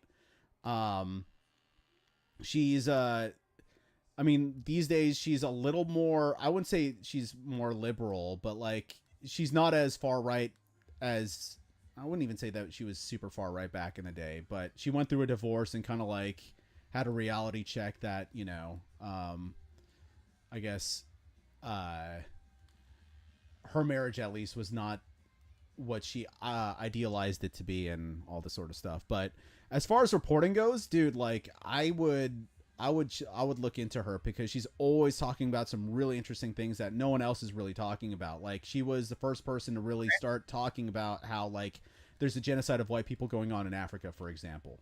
You know, that was her. Yeah. She's really cool. She started off as like a gamer.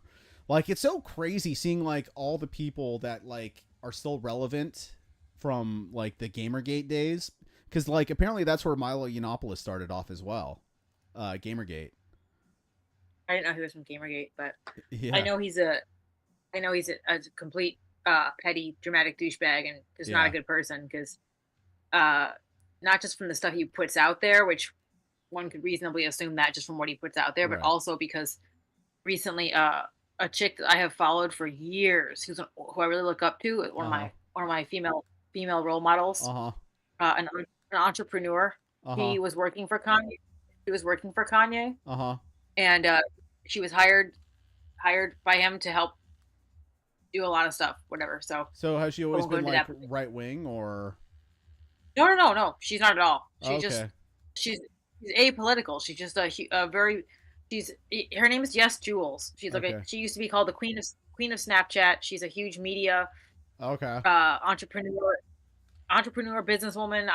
She's done a lot of stuff. Yeah, she's based out of Miami.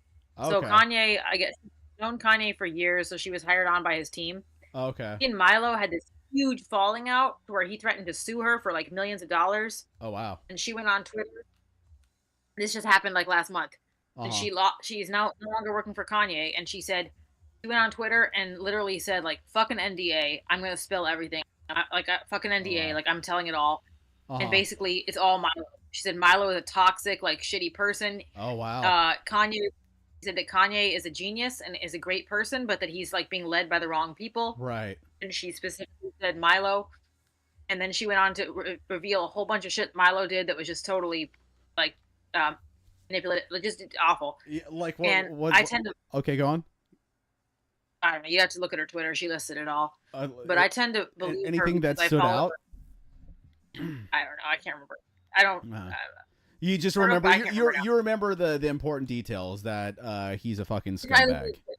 I mean, yeah. Listen, the guy is like incredibly intelligent, incredibly witty, but those aren't redeeming factors.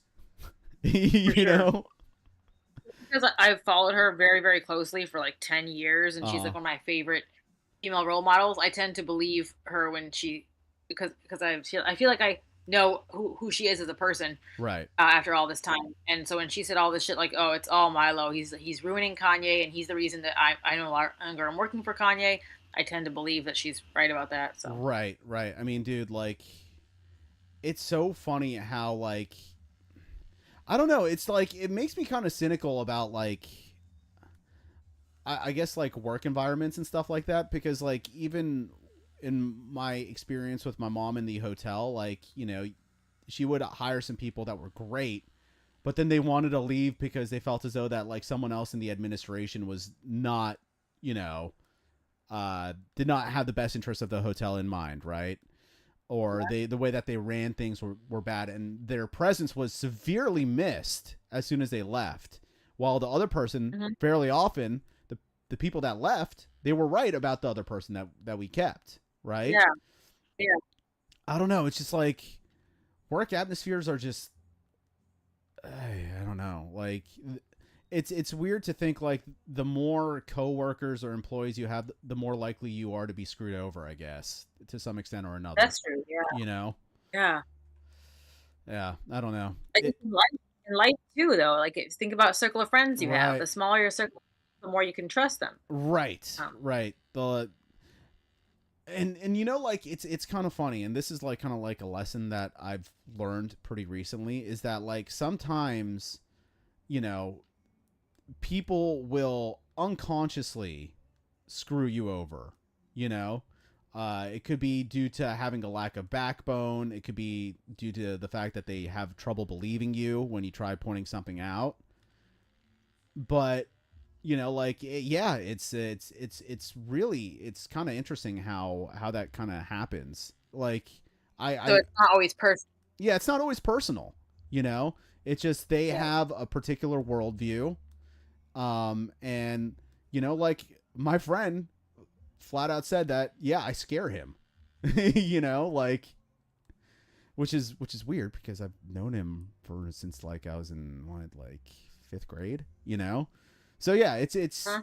it's weird how it happens like that. But you know, like I think, and unfortunately, the one thing that I learned is that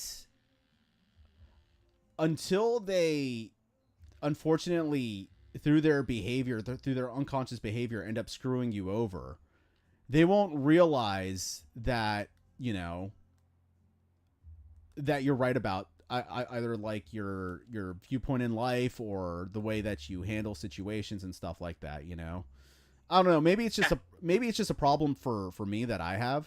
You know, um, but like, you know, at the same time, like I also have to appreciate the fact that they understood that, you know, they fucked up to some sort of capacity or another. Yeah, you know, like I don't know. I try my best to not really. Did your camera just collapse?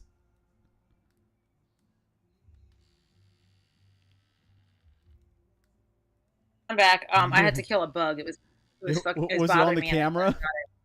Was no, it? on the Was it a my desk. mosquito? Like, Oh, I killed it. Some little fly. Yeah. nice. Yeah, like I don't know. When it comes down to it, like I try giving people the benefit of the doubt, and usually I'm right for giving them the benefit of the doubt, even though that they do fuck up to some sort of extent or another. Just because, like, dude, a lot of this shit is unconscious. You know, a lot of the way that people interact with the world is you know, due to them like unconsciously wanting something. You know, I don't know. It can be boiled down to a much simpler point than that. A lot of people will screw you over unintentionally and not maliciously, Yeah. simply because they're putting their own interests first. Right. And as humans, often we just really put ourselves first, and it's what we're Right. looking out for ourselves. Yeah. That. And so people end up screwing you over because they're just trying to get what they want, and they're putting Right. themselves first, and that's just Right. you got to learn. But what's interesting Even when is someone like what's yeah interesting is about that point is they won't realize that, you know, yeah like, yeah. I and think it's important to be self-aware that yeah, you are being selfish. You know, if right. you are And there's nothing wrong with being selfish, you know, like I feel as though right, that be aware of how your actions are impacting others, though. exactly, exactly, you know, um, but you know, I guess like on the bright side, in the situation that like I'm kind of referencing right now, like the silver lining is that I guess now when I try pointing something out, right, they're gonna believe me, you know.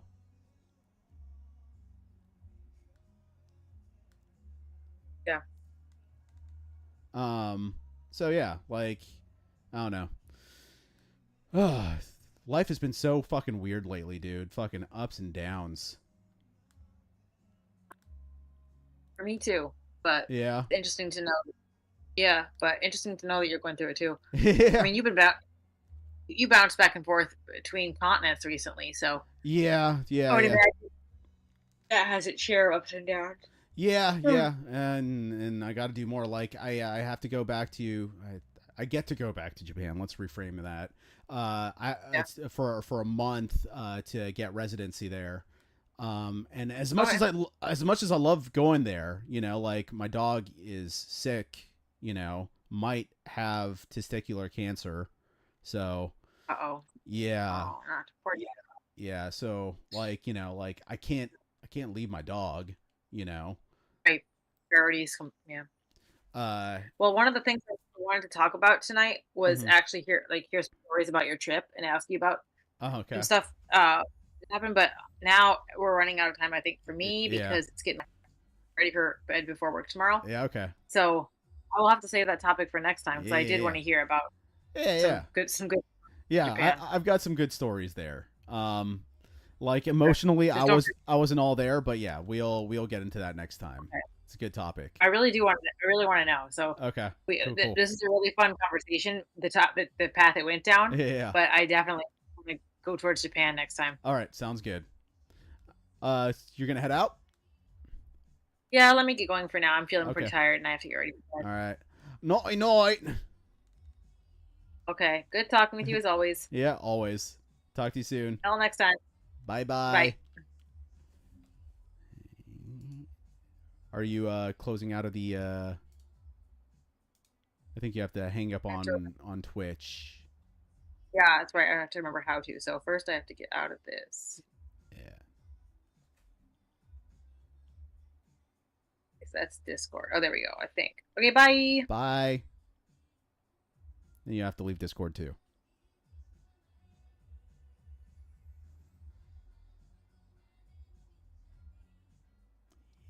Cool.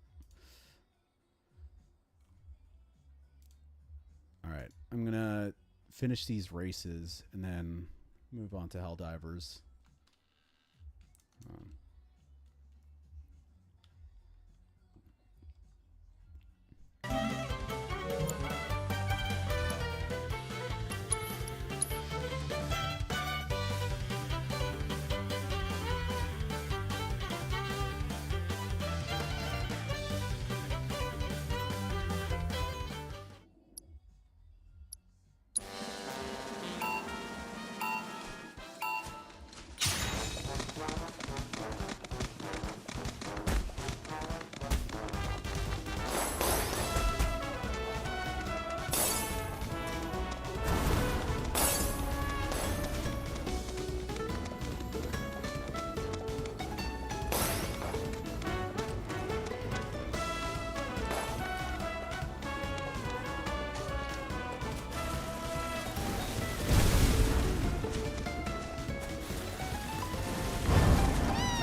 getting me. I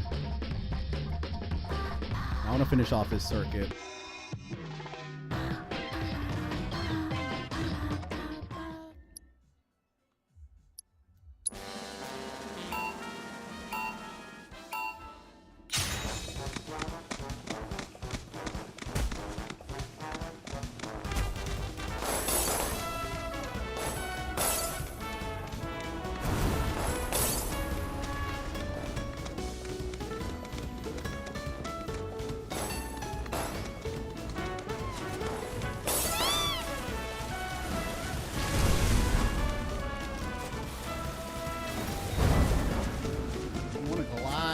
Slide in the middle.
Chocobo that I'm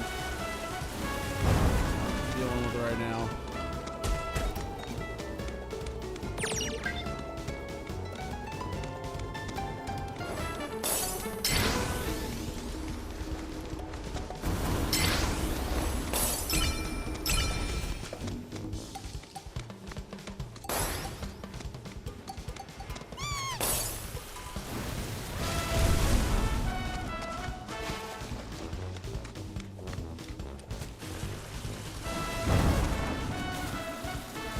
Chocobo is so fast. I didn't mean to use 2 dashes in a row. Oh.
So much better.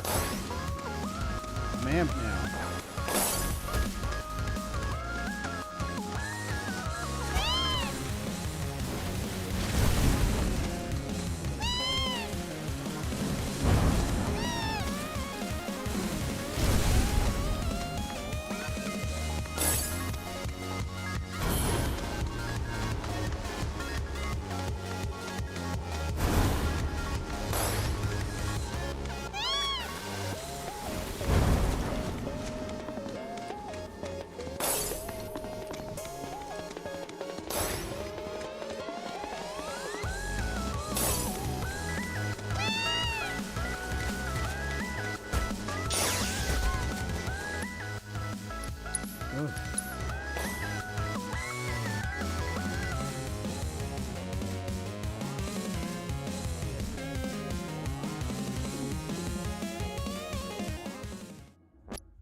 anything.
Oh, come on.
got one.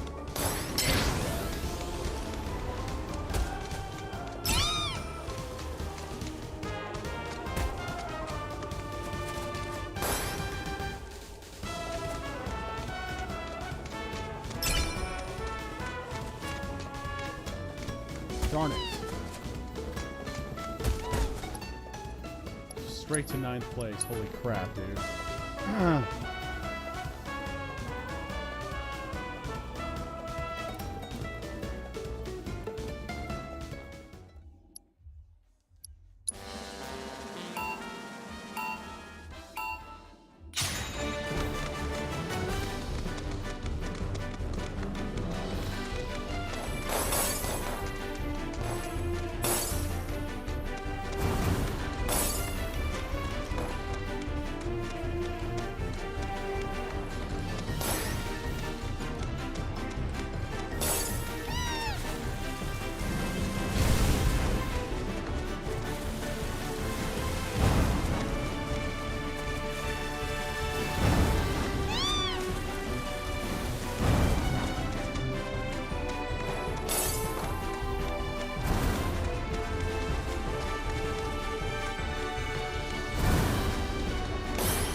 right back.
Alright.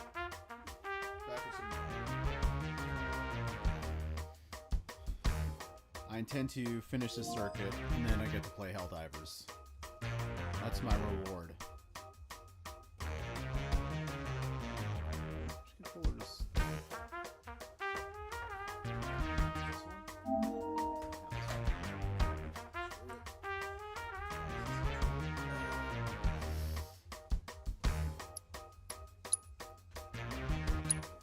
Old Faithful.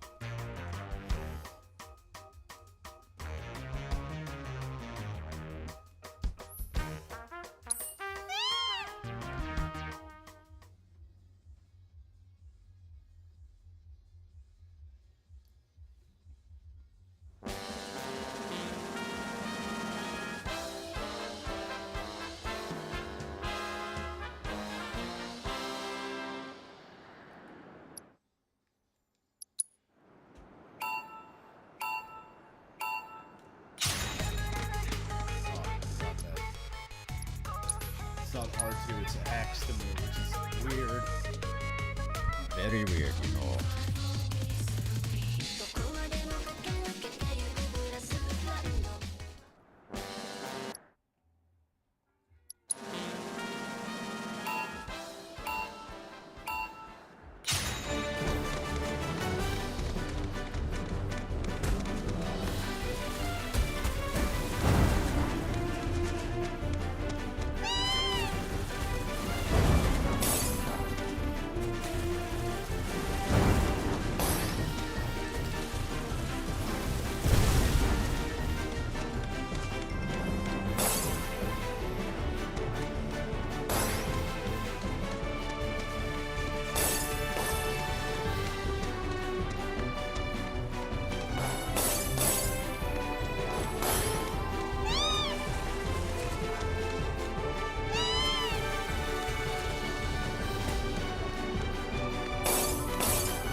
Slow you down.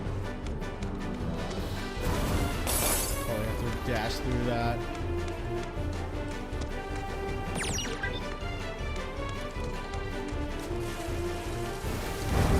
It's interesting how no one is like massively in first right now.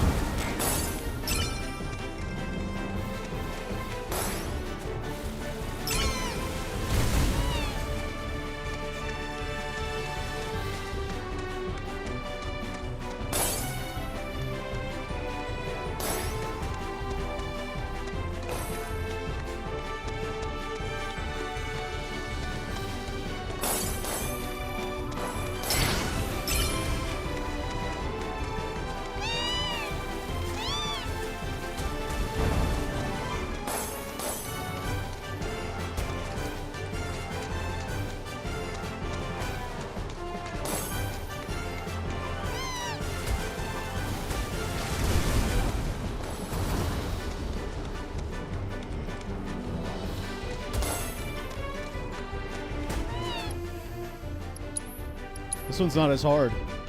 That's nice.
Catching up.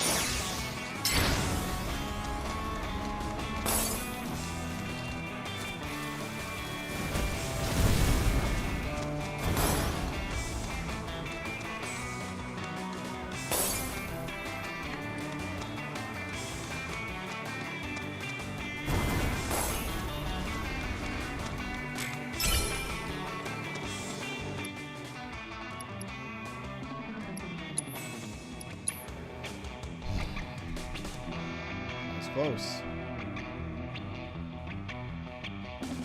Just got a bird shot them when they're close by.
Maintain it.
screwed me over.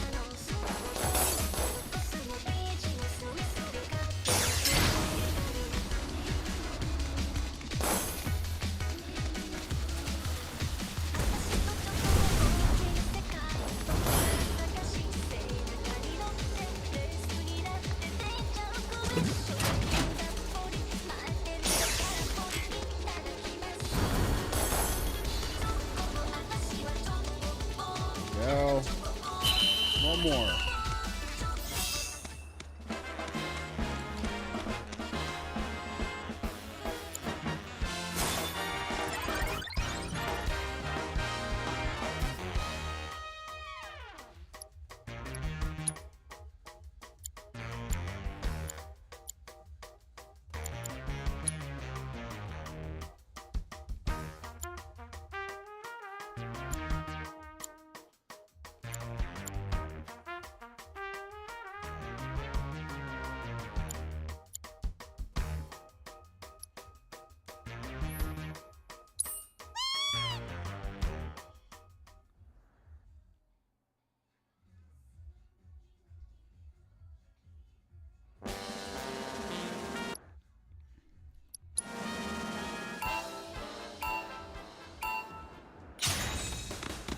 Power's now hover.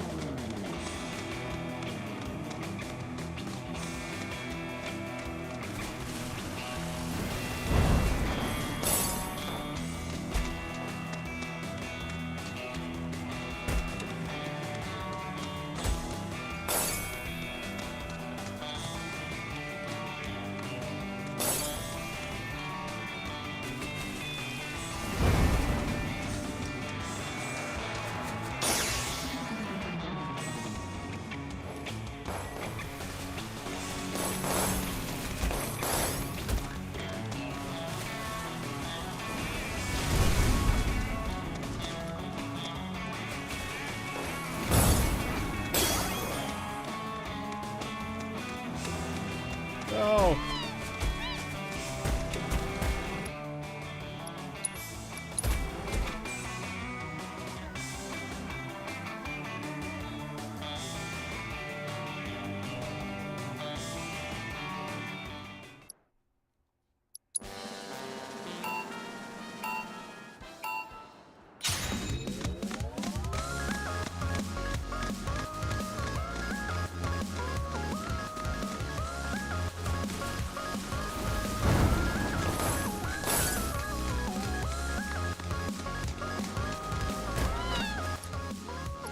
Got shut out, dude. Got the timing down on those things, on those gates.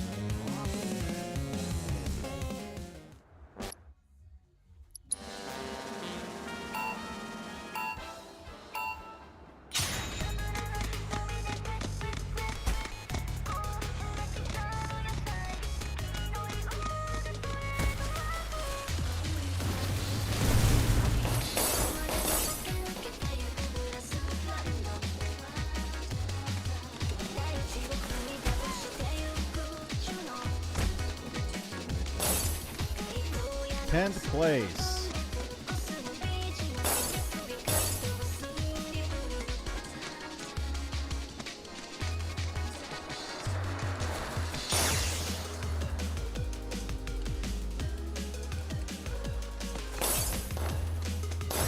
Seven.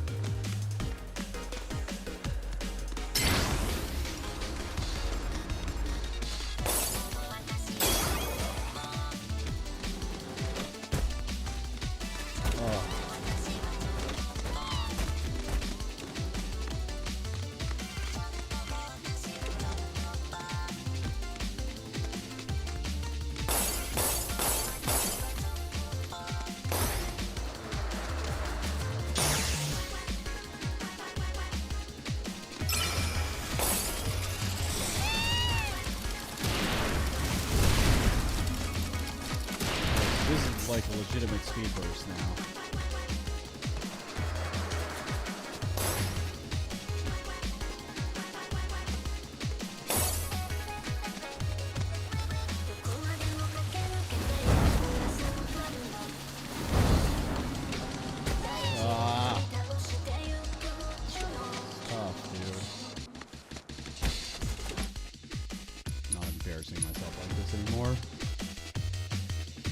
tough race.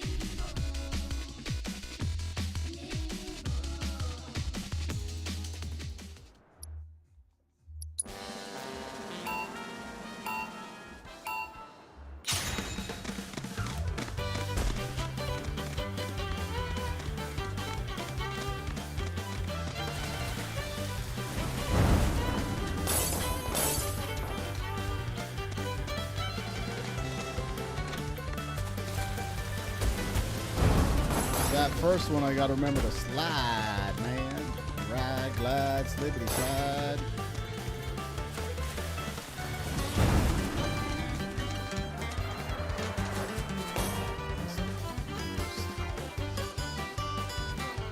I gotta have the third.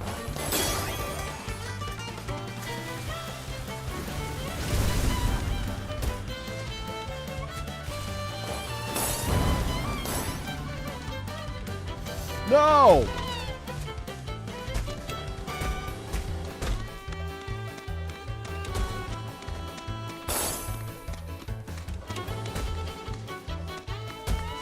Dude, that is so difficult.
Getting the timing right on those gates is insane.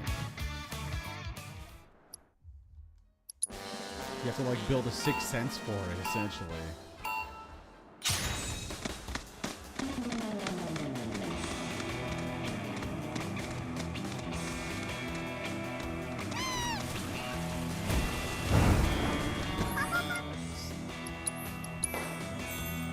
Marshmallow, dude.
speed, and now it's choking. Coming on you. Yes!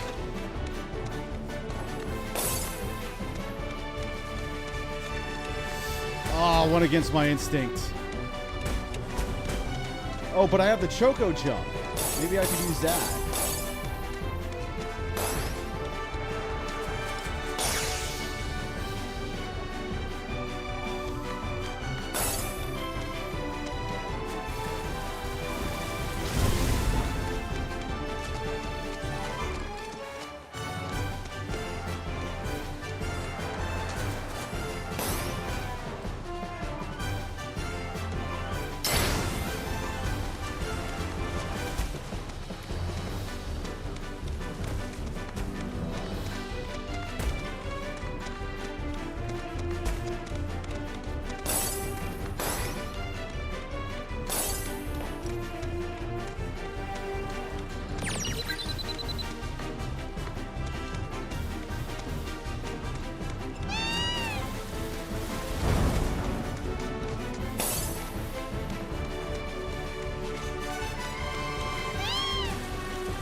Yes.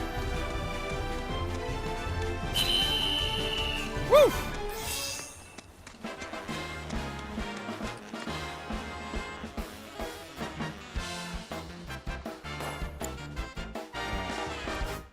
Hey guys, enough of this for now. End the stream for a little bit, play with my dog, and then we're gonna go to a little Helldivers. Catch you around later. Bye bye.